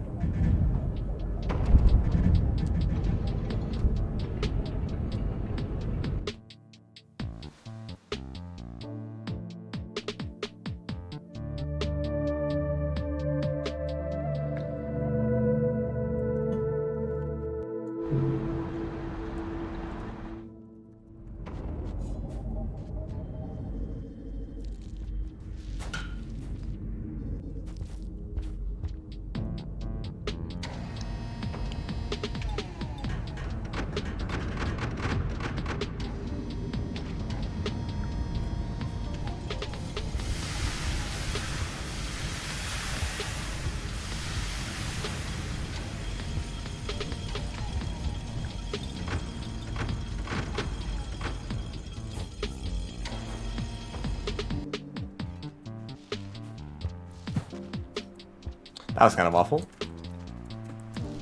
Oh, everything is awful. Yeah, this run really fell apart entering Pebbles.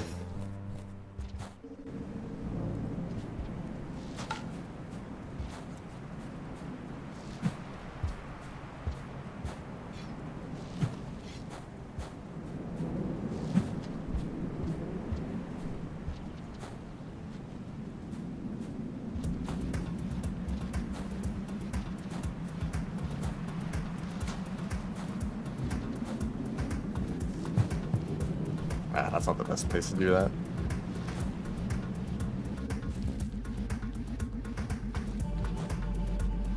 Honestly, I should probably get food in that room, thinking about it now.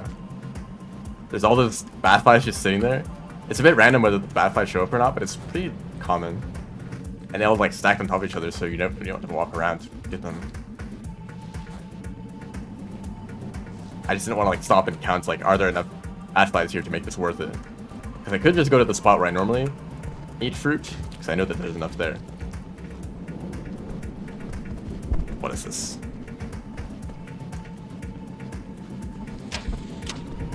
Other white lizard push the other one back out of the pipe. Even though I was touching that one. They should have known I was there.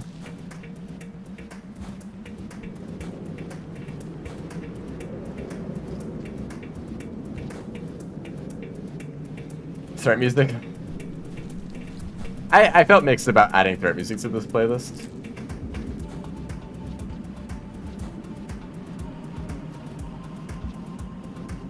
I think there's a point where it's like, people like threat music, I should probably just add it.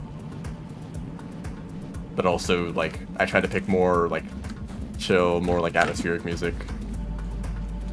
There's a decent amount of tracks that aren't here. There's no, random gods. Because it's, like, twice as loud as every other track.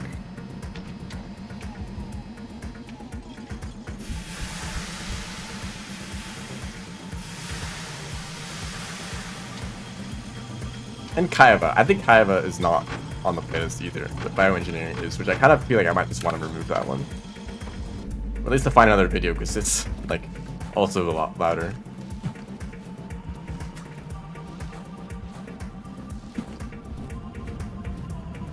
I'm not gonna risk it.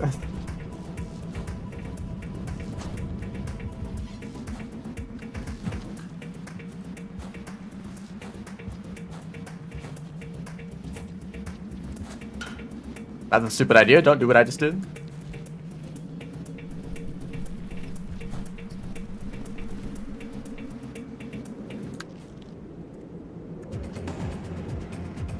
Oh, back to back.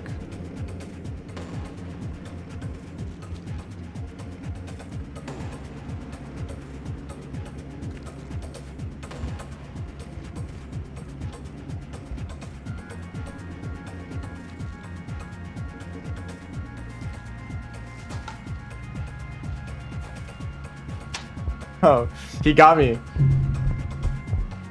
Like, surely he's too busy spinning. Oh well.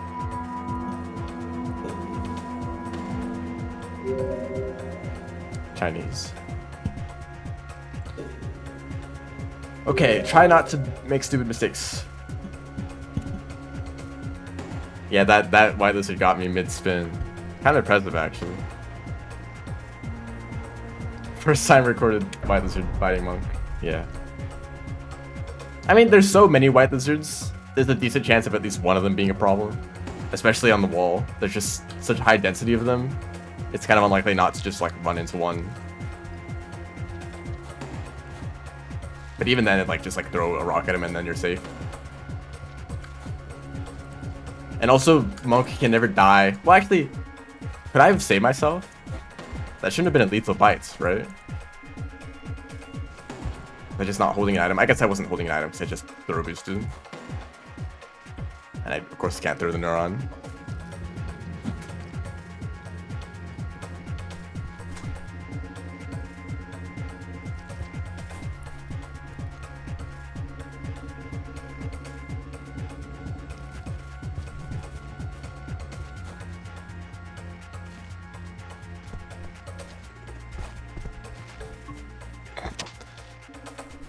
I literally jumped directly into that lizard's mouth for like a few seconds, and he still didn't bite me.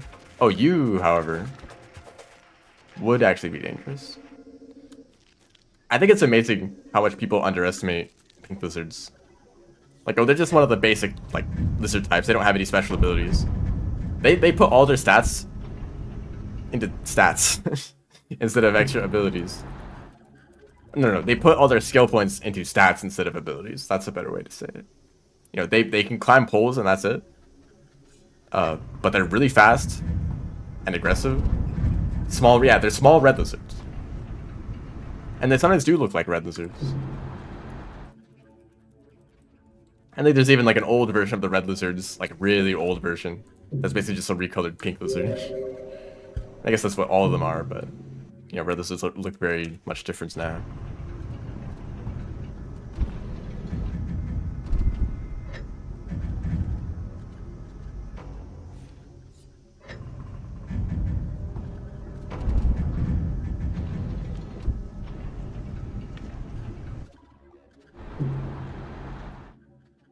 You know, I kind of wonder if there's some potential for different routing here.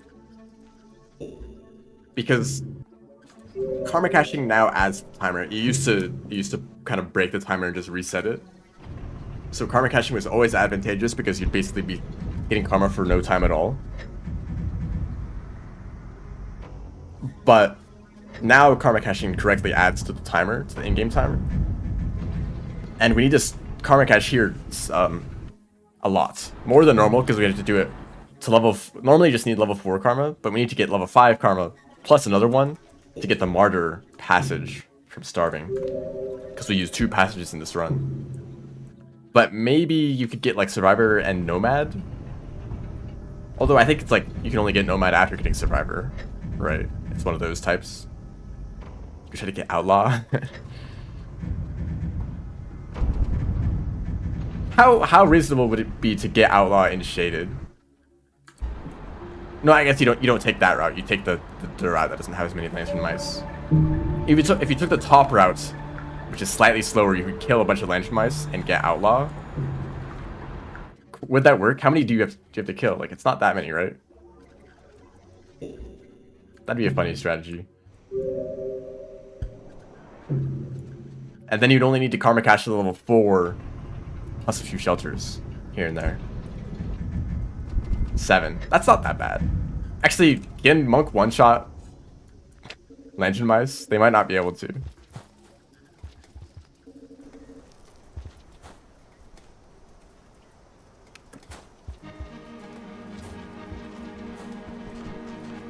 Two spears, yeah, that'd make it a lot slower.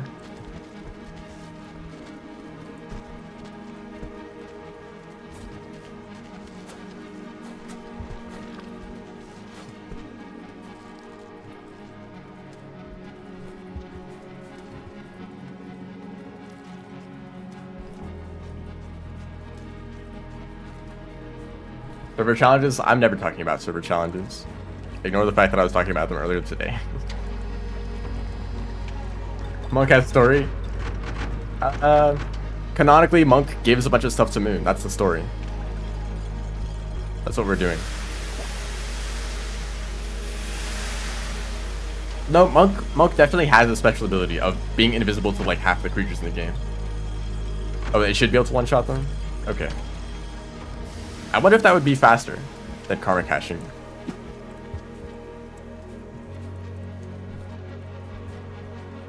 Okay, so the route now is to karma cache 5 or 6 times. I think it's 5 times to get martyr. And then you eventually get survivor in shoreline so you can passage the outskirts. And so you basically just need 2 passages at some point in this run. I forgot to get the food again. What I could do instead is try to get survivor and outlaw. I think survivor you need to get survivor first, right?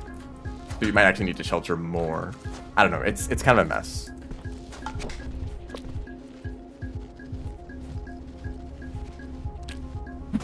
Oh, I was supposed to eat that. Okay.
Wait, that might actually be the tech. Is that a good way to do that, room? Get some extra hype in the backflip.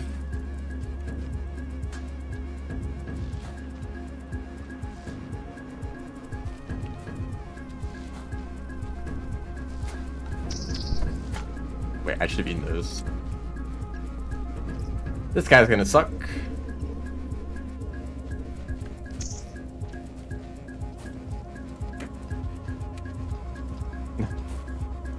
Imagine if it works though.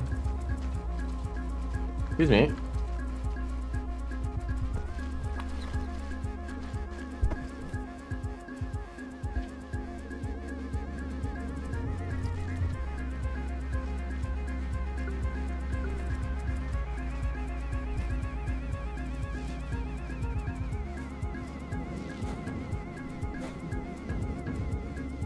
This run is such a mess. I've just been all over the place. Not in a good way.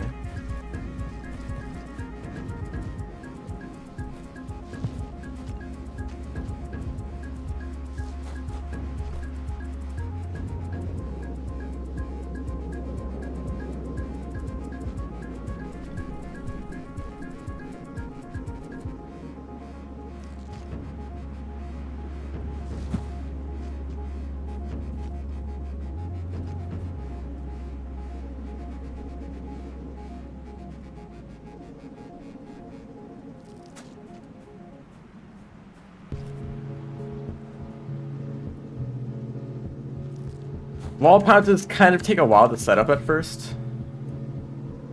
Whereas you can pretty much boost out of the pipe and instantly start fast pole climbing with no delay at all.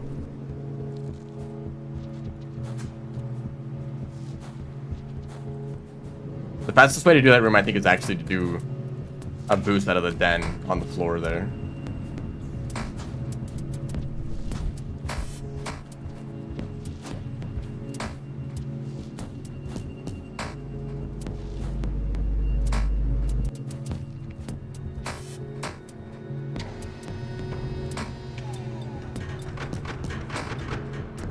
There, I was actually able to get full food pretty easily. Like, I only really had to stop to eat 2 bat flies, and the rest of them were in gates.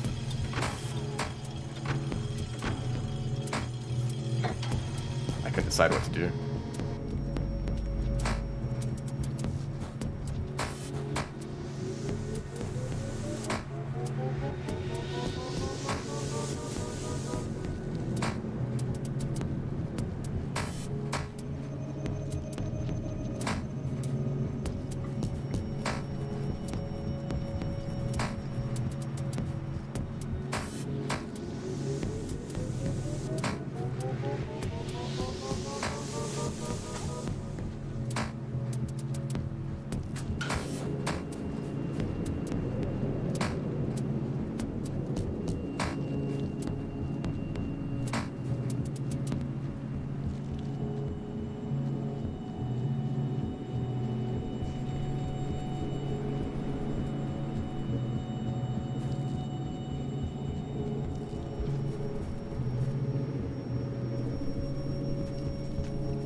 That was almost very bad.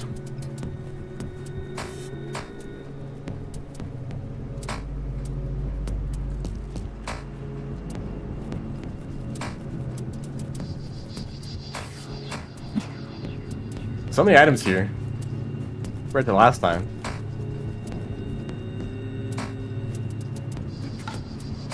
I threw it in the wrong direction and then flipped it around. That was weird.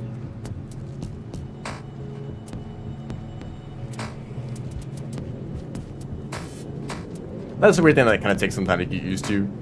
You can throw in one direction, but then switch it around to the other direction. Okay, they actually were a problem. Just kidding.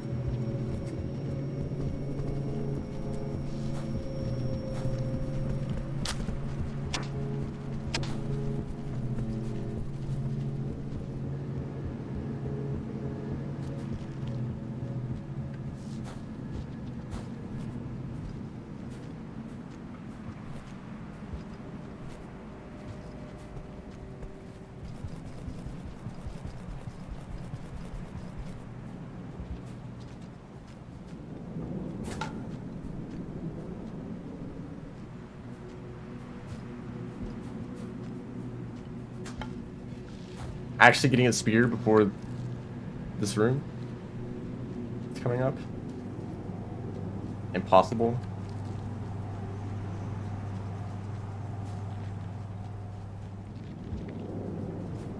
I should probably do something different. Like just exit the pipe quickly and then do a slide.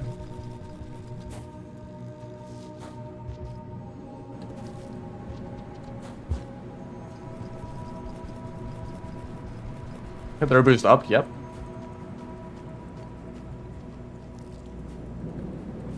You just have to do a backflip first.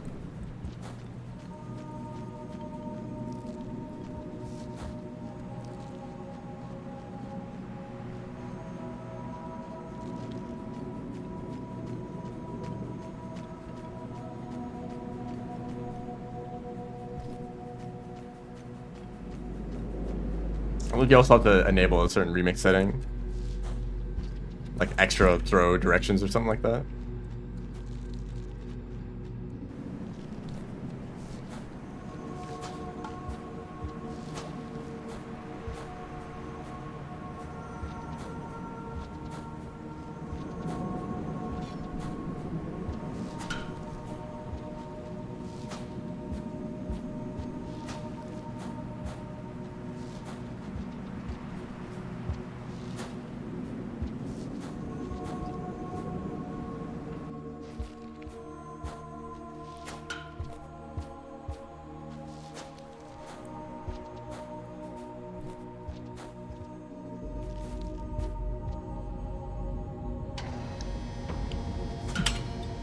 You can do a funny jump like this. Nope, I'm really bad at it for some reason.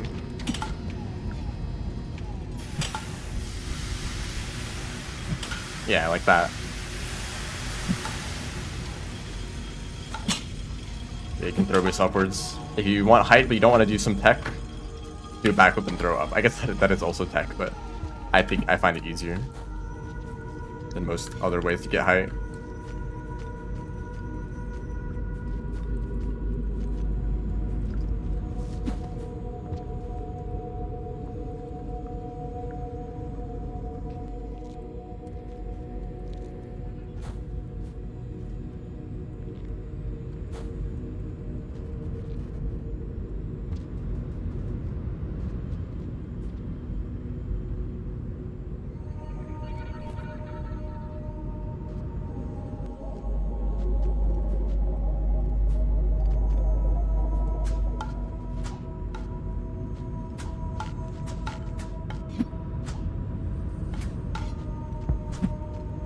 No, I threw boosted too much the other way. Hi, Pebbles. I'm back.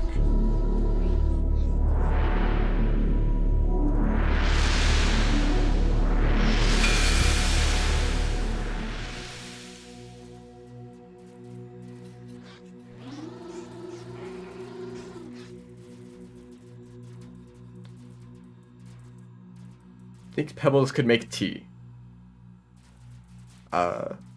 Maybe? I don't know.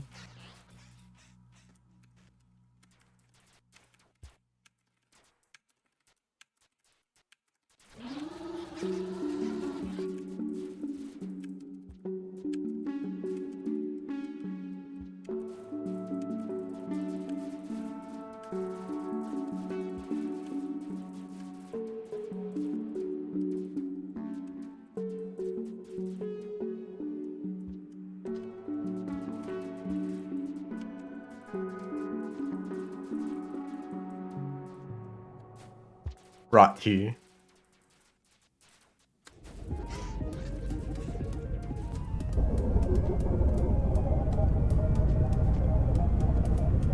No. Oh? No, I almost got two really quickly.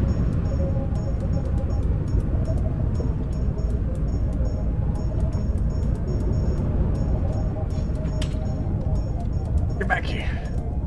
Oh, I totally could have picked that one up.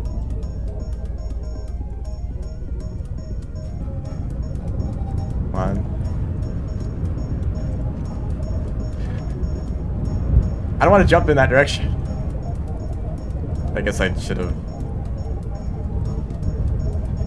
Oh my gosh.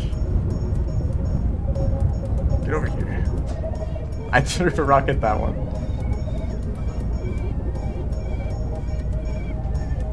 Thank you. Goodness.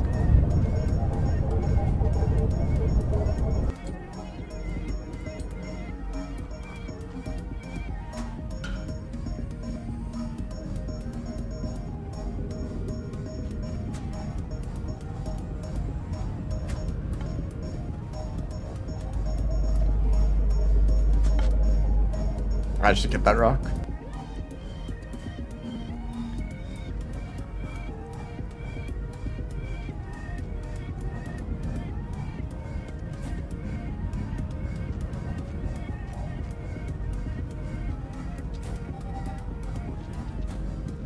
I messed up the wall pounce. This is the first time I've messed it up, and I've messed it up twice in a row. Too early on the jump input. I don't know why I did that.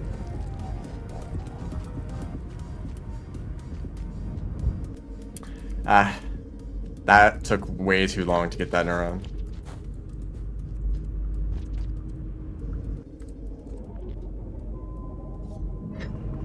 Yep. Chinese and Japanese are the fastest languages. They're pretty close to each other. It's just, and not only the text, like, I think maybe the text is more dense, but also there's just less of a delay between each like text box showing up.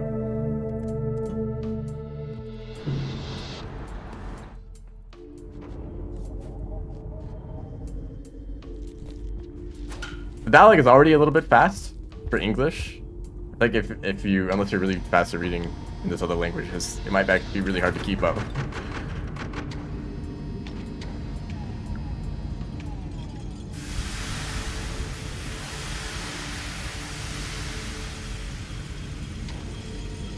It can be very overwhelming for people on their first playthrough. Getting to Pebbles and he just dumps all this text on you and you can't even read it fast enough.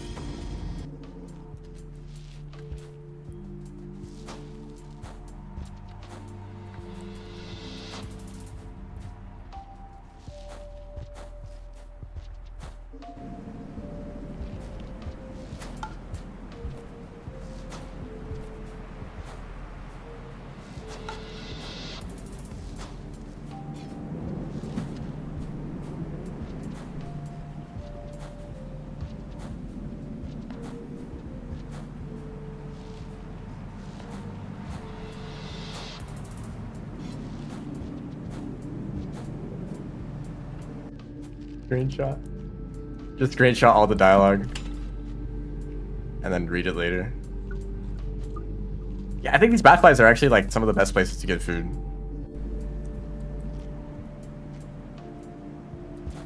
They're just all sitting there right next to each other. That was really close. It was too... Why'd I still take damage there? Whatever.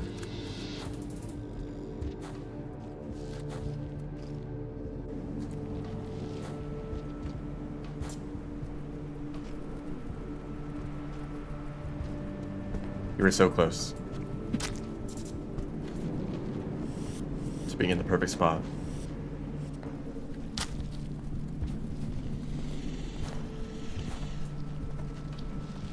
That's a blue lizard. That's a karma flower. Okay.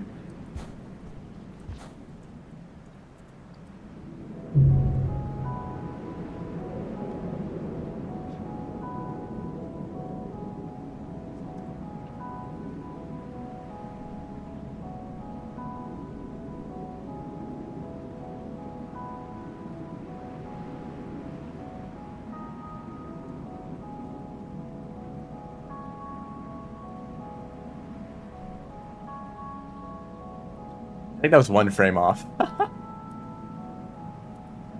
No. I was holding up right when I was in between the two poles there.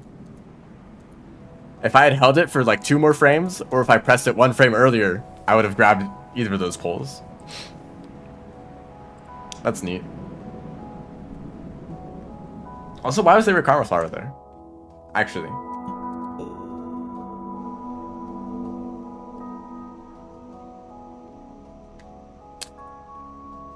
I'll do one more attempt.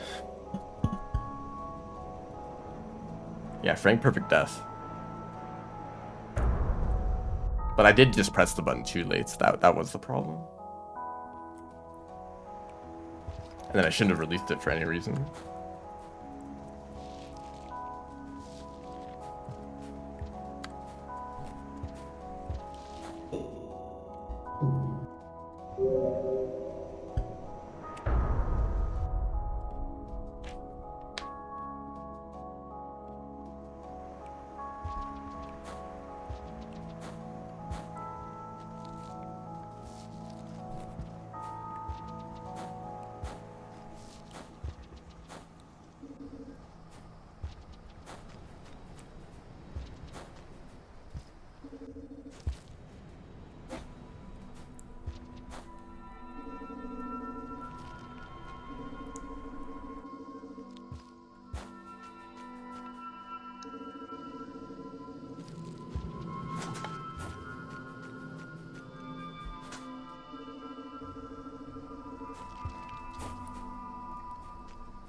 Why name Slugcat? Because Slug is slow if Slugcat is fast.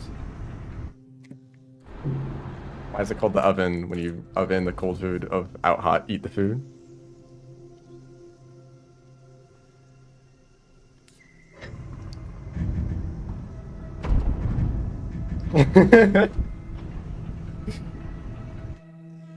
It just had a similar kind of feeling, you know?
You know, it's funny.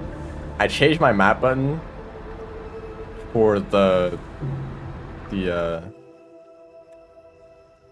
Wanderer, the Slugcat and the Droughts mod, because they use the map button to activate their double jump ability. And my map button was in a really inconvenient spot, so I changed the binding to be easier to hit, and I just haven't changed it back. So that's just been the map button now.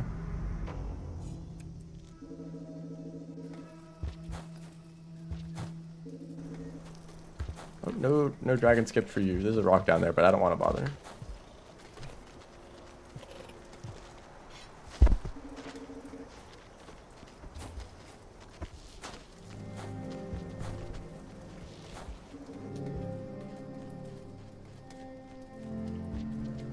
Also, it's funny, when I first discovered that roll that you could do out of that tunnel, it was impossible for me to do it.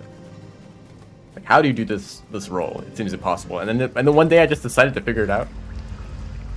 And what I mean by that is that I just started working. I did it and it worked, and oh, I guess it's easy now. You just like press down at some point when you're leaving the tunnel.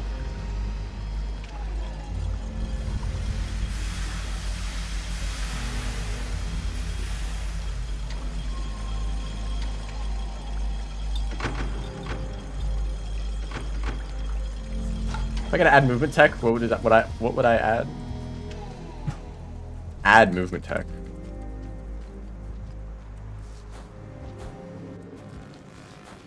If I could remove movement tech, I would remove...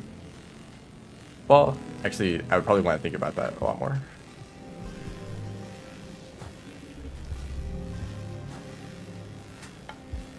I know I just changed the question and then didn't answer the question, either of them.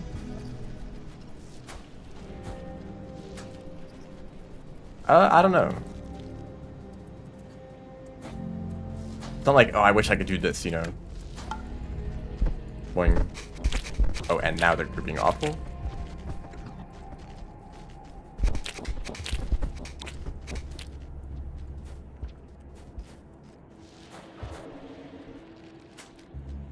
And I forgot to eat food again. Okay. An egg bug shows up like, oh, you need food?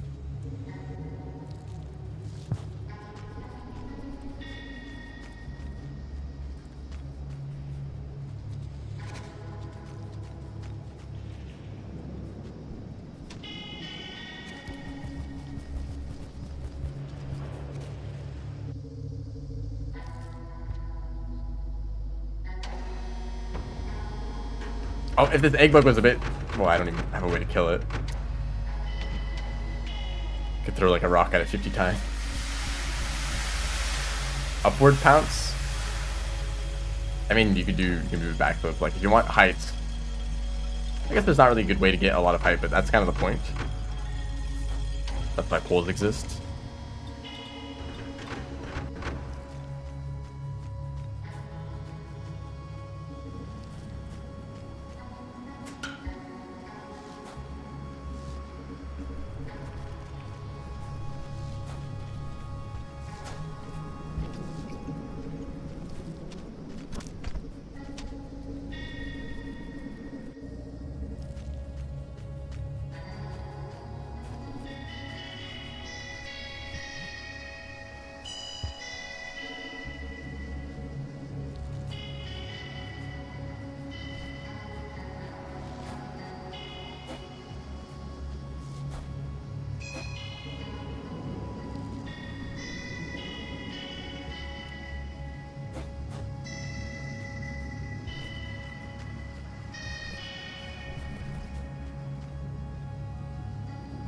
Maybe I would remove Cauldron Vaults.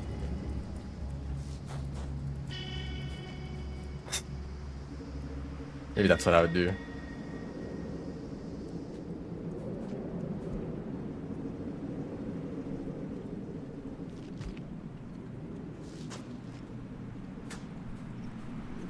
No, I think it's a benefit to the community.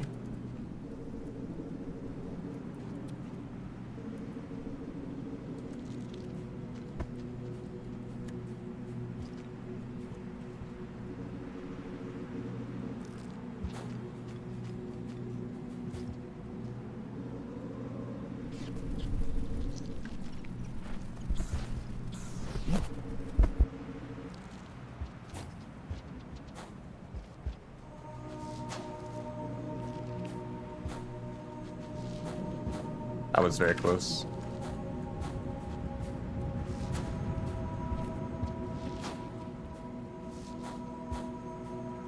Ah, yes. No rocks at all.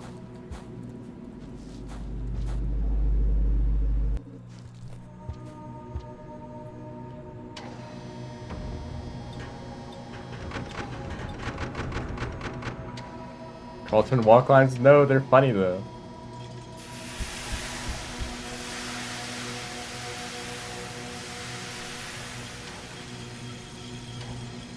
I guess they are frame perfect.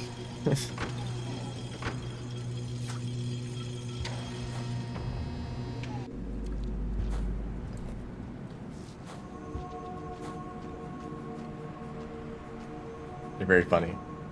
They're also very situational. There's like a handful of rooms where they're worth doing, and you don't really often go to those rooms anyway.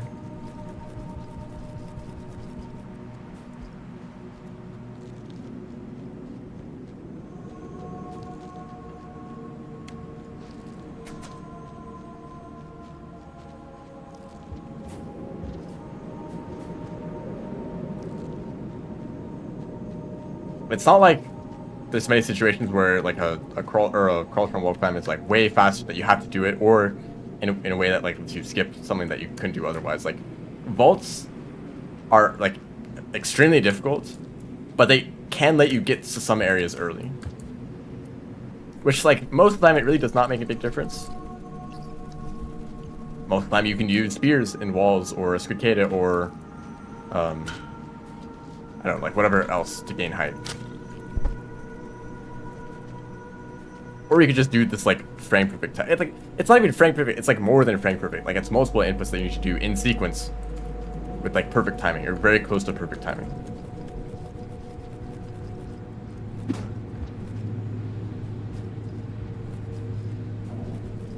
Well, we're back here. I see a rock though, so I'm not gonna do it.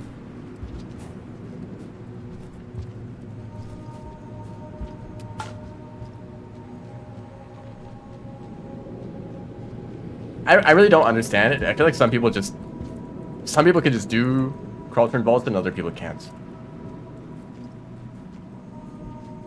Like out of all the tech that I've tried to learn in this game,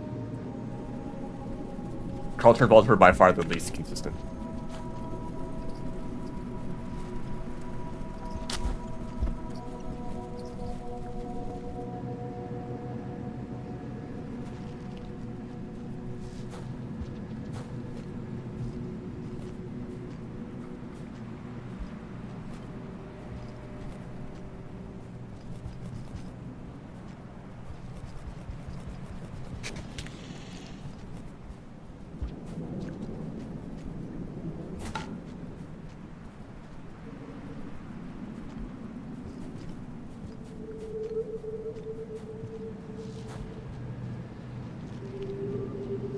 Depends on the day.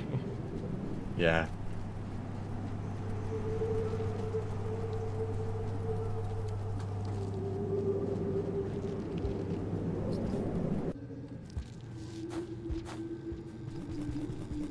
I wanted to make a timing is very specific. We have to like release the bunch of, like release all keys and then press keys like 20 frames later or something like that. I feel like if I made it like a sound cue that's like sound and then it plays another sound that many frames later, it's a reference to make it way easier. Should you learn vault now? Learn wall bounces.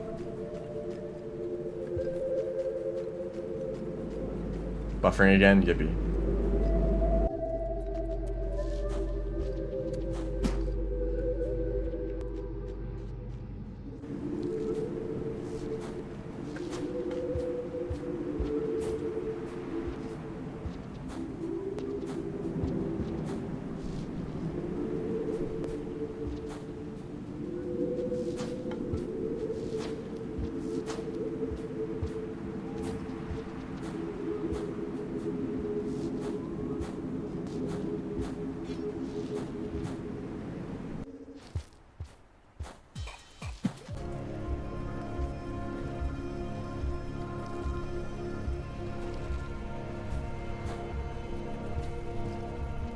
Gosh, if I did it again.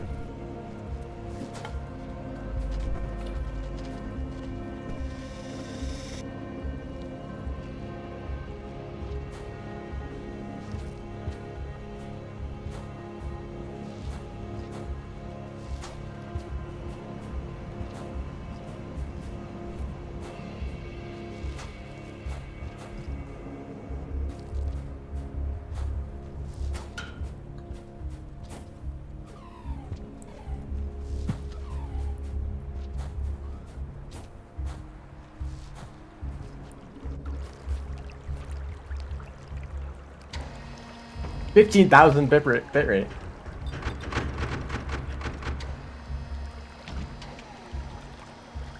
I think it's trying to catch up. 21,000.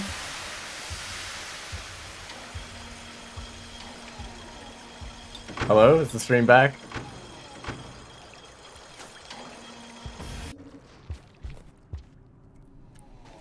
Oh, that was kind of scary.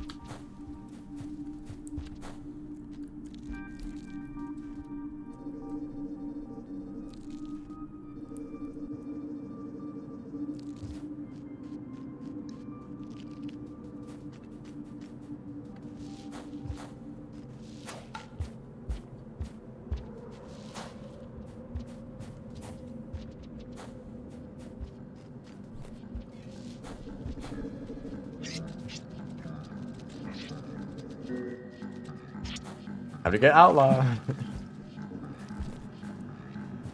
Like, there's a decent amount of landmines here. I don't know. It's probably not really worth considering other routes. This one's already pretty good.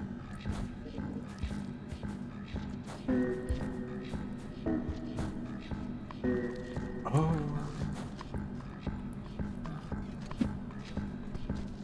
This is a new situation.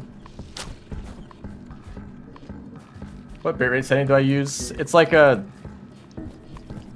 like 2800 or 3000, somewhere around there. Oops. If you can hear me at all.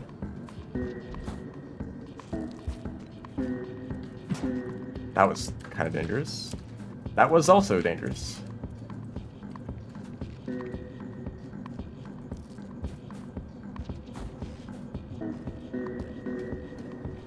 Looks like the stream might be back. I can't really tell though.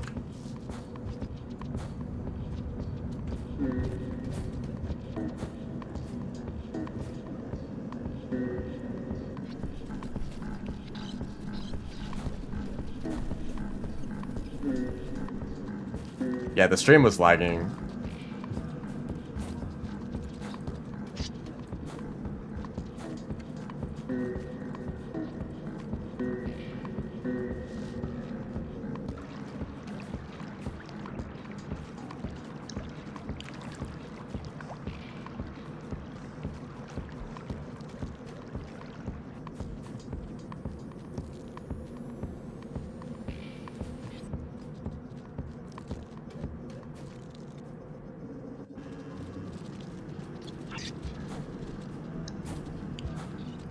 Yes, I've been in shaded since I entered.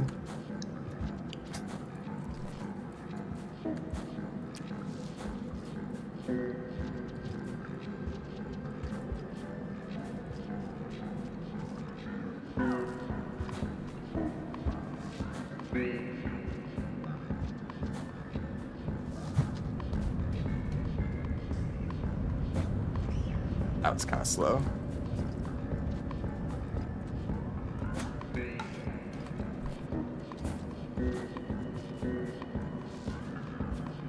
This is all really slow. What a mess.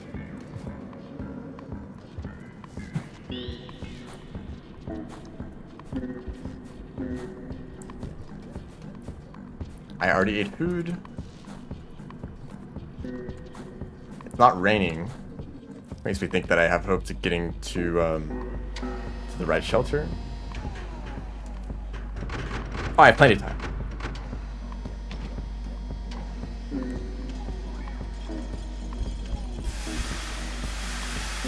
Hello.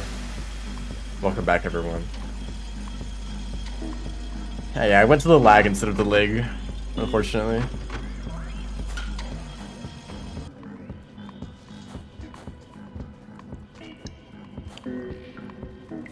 So I have been recording on my side, so if this run is good, I'll still be able to upload it or submit it. That was close.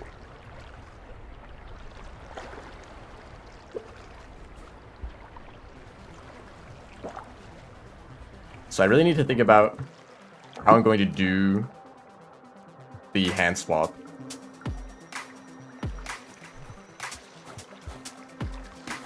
The way that I did it last time, I didn't need a I didn't need the bullwheel in my stomach. That was unnecessary.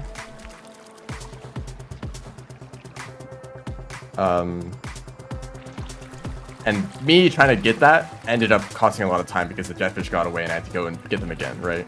So what I could do is just grab the jetfish and then just go and leave as soon as possible. Or I could try to like get the jetfish in the next room and then grab the bubbleweed and then do the glitch there so they have a lower chance of escaping.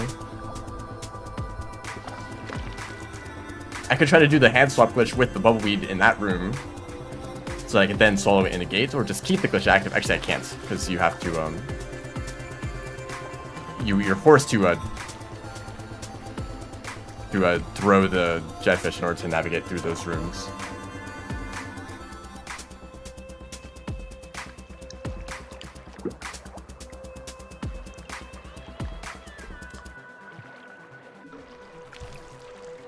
Thinking just don't do the glitch. Wait until I'm at wait until I'm at the bubbleweed in the next area. What are the attributes of being a monk? Monk needs less food, does less damage with the spear, and there's less creatures in the world in general, and the creatures are less aggressive to you. So they're kind of the easy mode, but they're also worse at combat.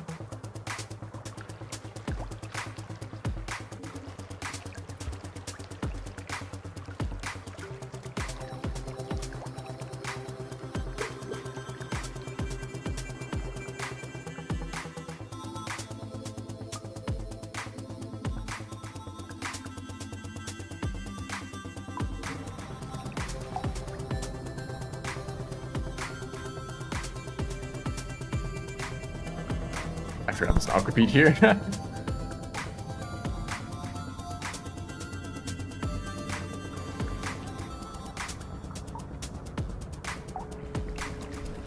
Oh, they're following me.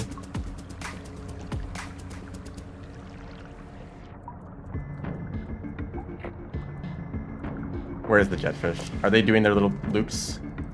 Yeah.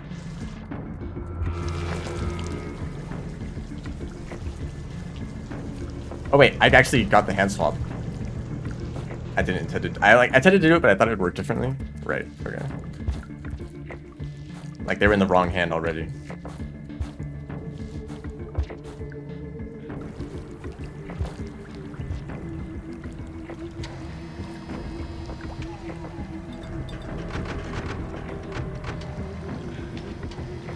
Hand swap was better for action until still had anti-grav. Were you able to throw the item that he had hand swap? Or was it like you had the cell in your first hand? Still.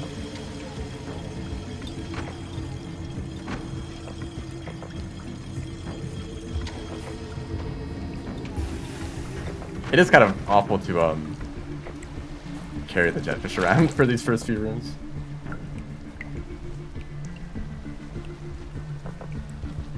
Yeah, it is awful.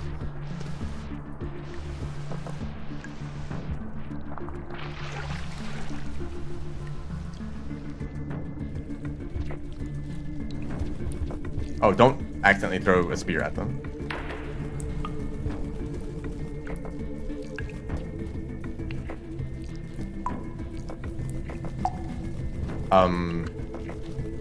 Hello? This is new behavior.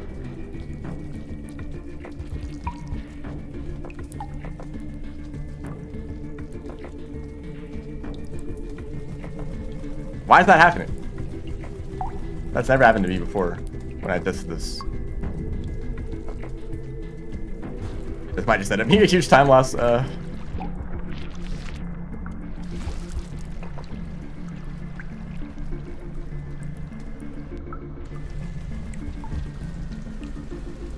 at least I got here.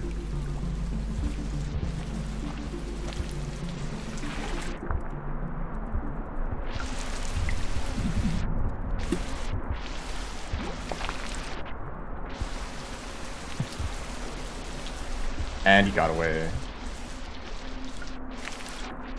Okay, finally, I can get going. I feel like I probably just lost time doing this.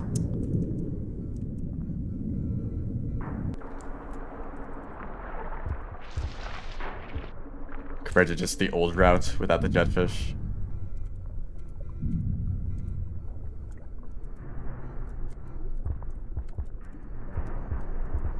And I'm bad at swimming.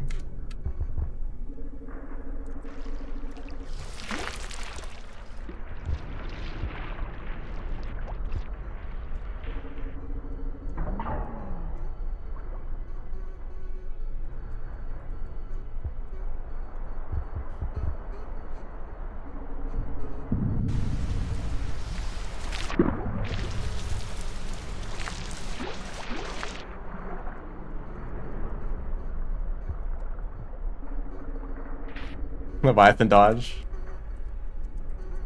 I don't think I was close enough.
I guess there's no reason not to just eat these 2 fruit, huh? Yeah, there's no reason to eat the fruit earlier because there's ones right here that you can eat in the shelter.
Hey, no Levi. Actually, I was gonna try the hand swap here, right?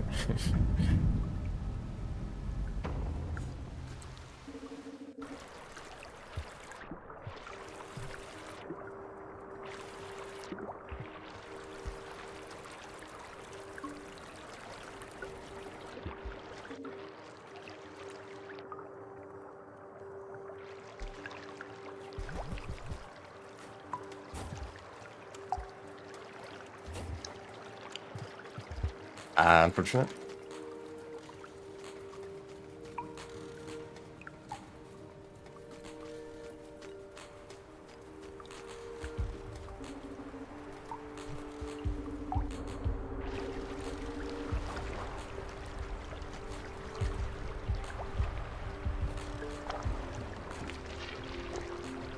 Now the problem is that if I activate the glitch, it drops the neuron.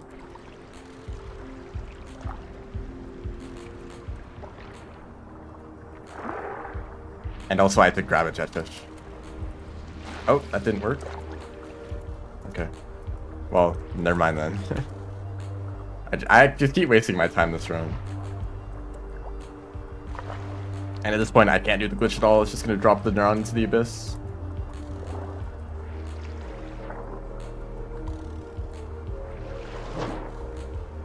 Yep, and thank you for the reminder.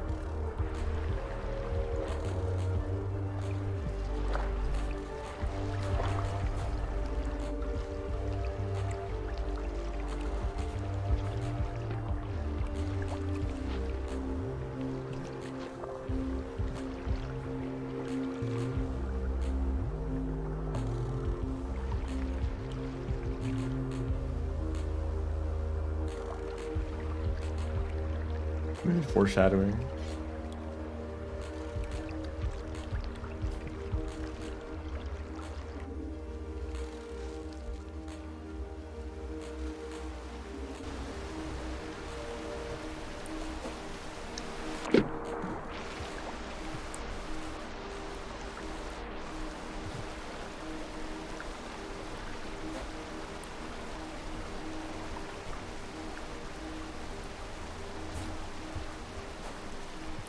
Come on, man.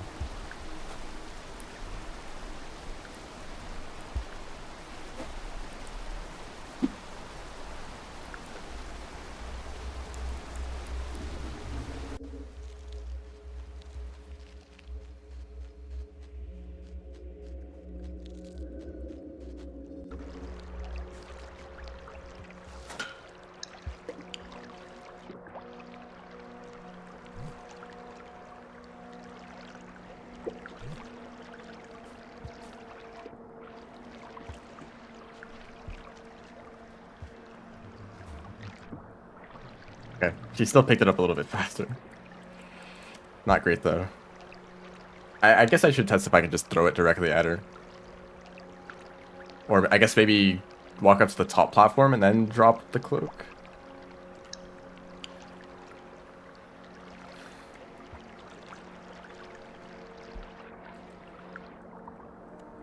The run is not over yet.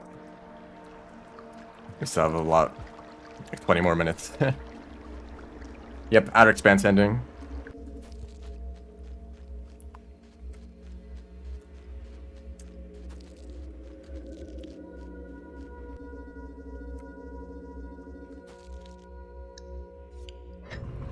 You might want to refresh the stream because it was lagging so much earlier. It might be delayed.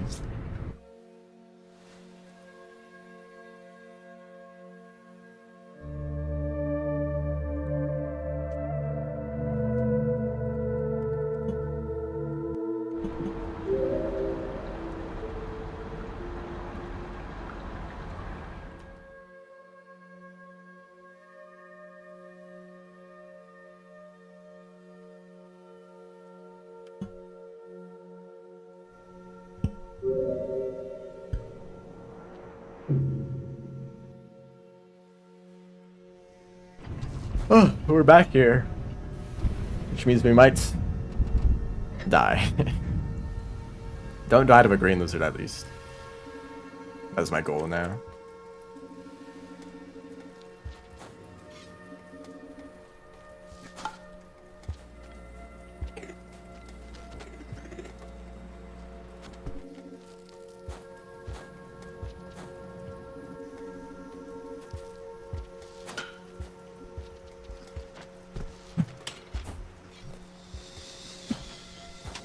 I don't know what that was, but I'm alive.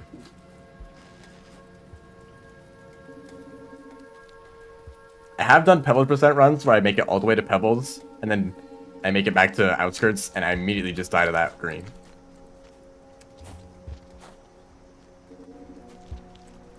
Drainage system.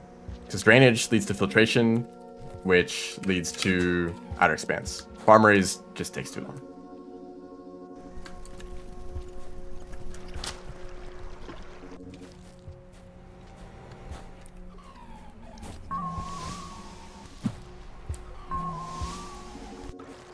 I kind of have a feeling that this run is going to be slower. It hasn't felt great. Hello, welcome to the stream. It's going all right. How is the cycle links? It might be long enough. And I think this is like just barely long enough, but I am going to have to deal with kelp.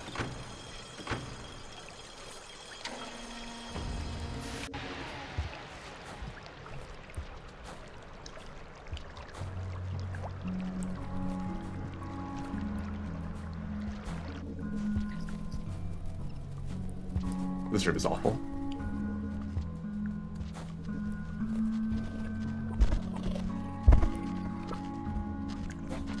Oh, I did that too early, but I'm still alive.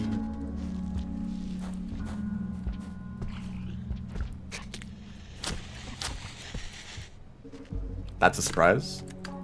Not a very welcome one. I also did that wrong.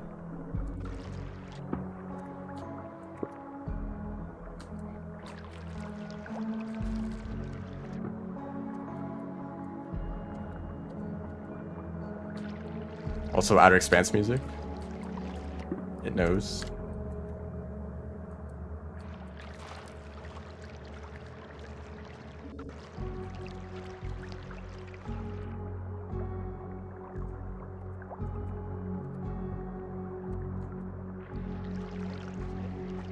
Well, okay, so the way Outer Expanse works, it's split into two halves. There's Outer Expanse, and then there's Sunken Pier.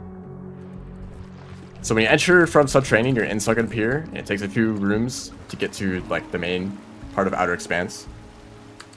Sunken Pier has lethal rain. Outer Expanse does not. So if it starts raining in Sunken Pier and you can get to those rooms fast enough, you don't die to the rain.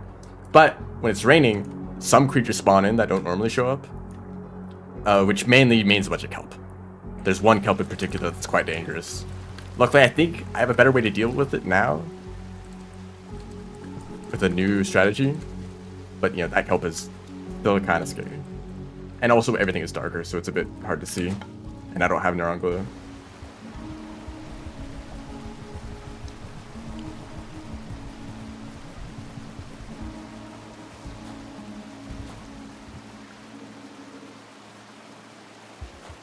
You could get Neuron Glue, but the Neurons were so lucky in this run, I just wanted to leave.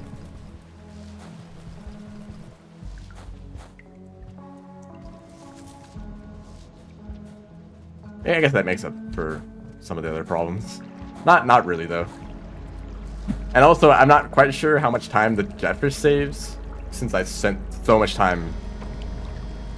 Like, I lost a lot of time because of the Jetfish, even though they did help with the swim.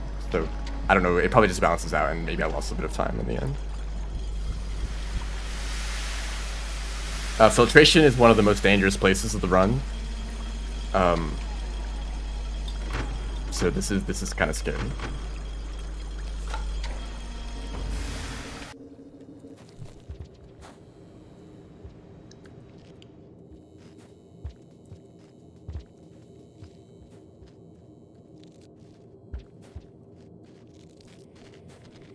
There's a mole lizard right there.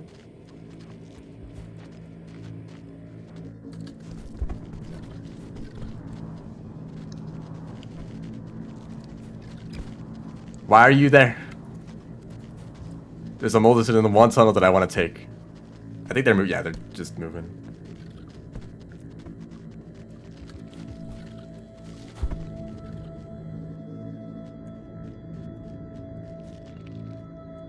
Gotta keep my eyes open for this one.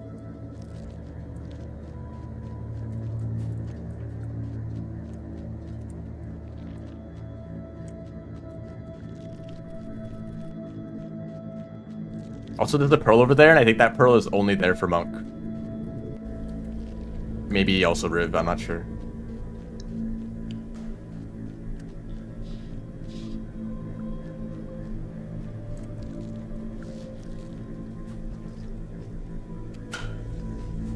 First try.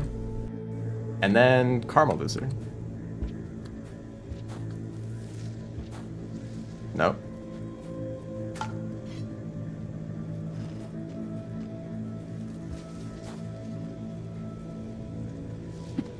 I messed up the spacing. Got it eventually. That's I'm not like too familiar with the environments there. Although you're chill, right? Oh, but the Overseer, that's the spooky one.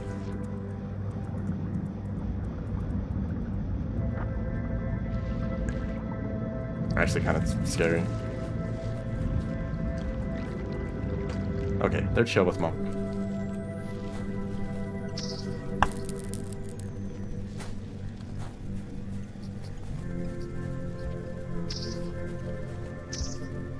Try to get a roll challenge if possible. Is there no caramel? I feel like I normally see a caramel lizard there. If that pounce got me killed. I don't know what happened. That would be sad.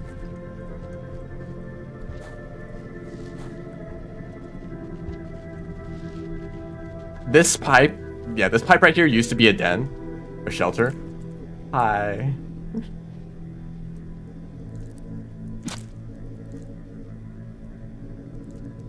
Please. Any year now.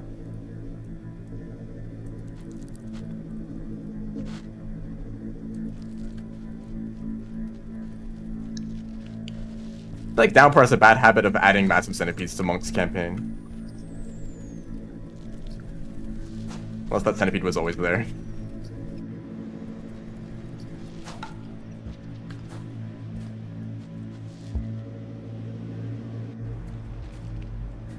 Like, try to find an overgrown centipede in vanilla Monk. Like, good luck, you know.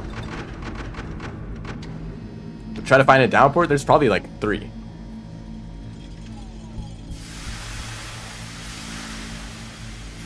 I don't know. I don't feel great about this. Who knows what the pace is? I don't have splits.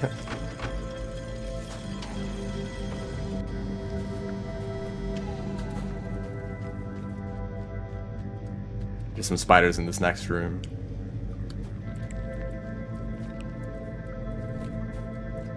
Oh, the lag. Thank you.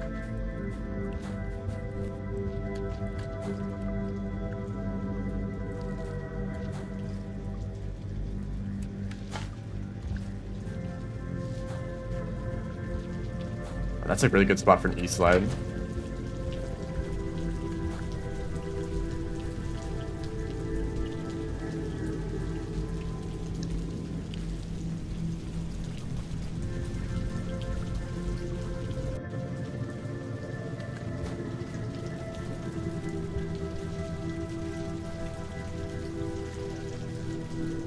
Cicada.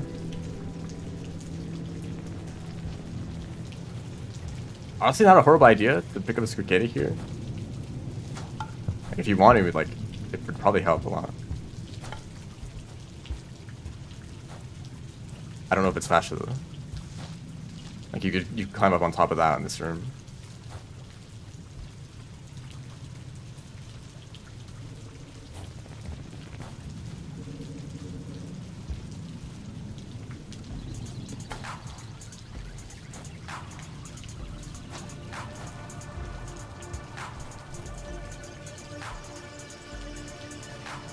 They're all explosive spheres. Okay, there we go. Okay, I just want one normal sphere, please. If you pin an explosive sphere into a wall, can you climb on it? What are you doing here?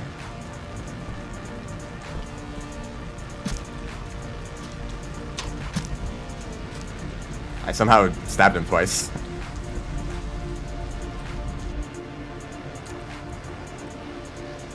It'd be funny if you could, like, pin an explosive sphere and then climb up it really quick before it explodes.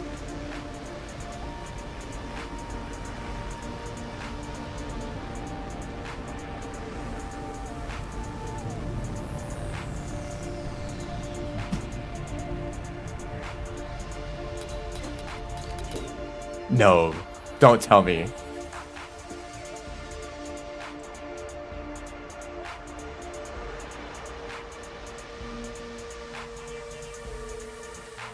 Oh, that was my own fault.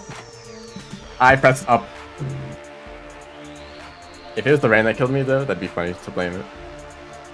I don't know why I pressed up there. You're not supposed to. And I did, and I died, so, GG.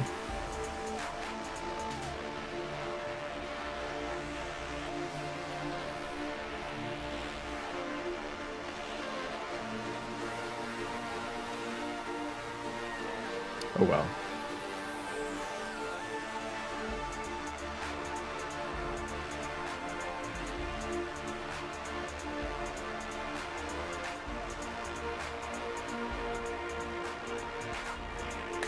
Sub-hour pace, who knows? I have a feeling it wasn't. There were so many problems here and there. My consistency with getting like faster rolls was horrible. Like, so much of the run just lacked movements because I tried to do a roll and I just missed it. I just had to walk instead. Plus the Submerged was kind of awful. The jetpack was like harder to control than I thought. It was being really weird in that one tunnel. It took a very long time to like bring it through that tunnel. And then doing the hand swap. Both times I tried to do hand swap in that area took way too long. I'm doing this to myself though. I'm the one who is trying to add this to the run. Oh well, I'll do more attempts in the future. Maybe I'll do. I think I'll do attempts on Twitch only, and then on YouTube on the normal stream schedule. Well, YouTube and Twitch, of course. I'll be doing maybe bingo, maybe other games. There's some games on the list that I have to get to. My goal, my personal goal, is to try to beat 2 games, by some definition of beating them, 2 games in the next 2 months, other than Rain World, of course. Which, you know, depending on how long the games take, you know, that might be like, you know, several streams, like more than 5 streams of some other game. So if that's exciting, I make sure to keep showing up to the streams. And maybe I'll throw in some other random game in there as well, if I feel like it. But around the middle of March is when the next Rain World DLC will release, and that will become the well, actually, I'm not sure, because I don't think I'm going to be streaming it. So maybe I'll still play some other random game in March, and then after some amount of time, I'll stream The Watcher again. We'll see. We'll see what happens. But yeah, thanks everyone for watching. Sorry that the stream like totally broke. I still don't know what causes that to happen. But yeah, thanks everyone for watching. See ya.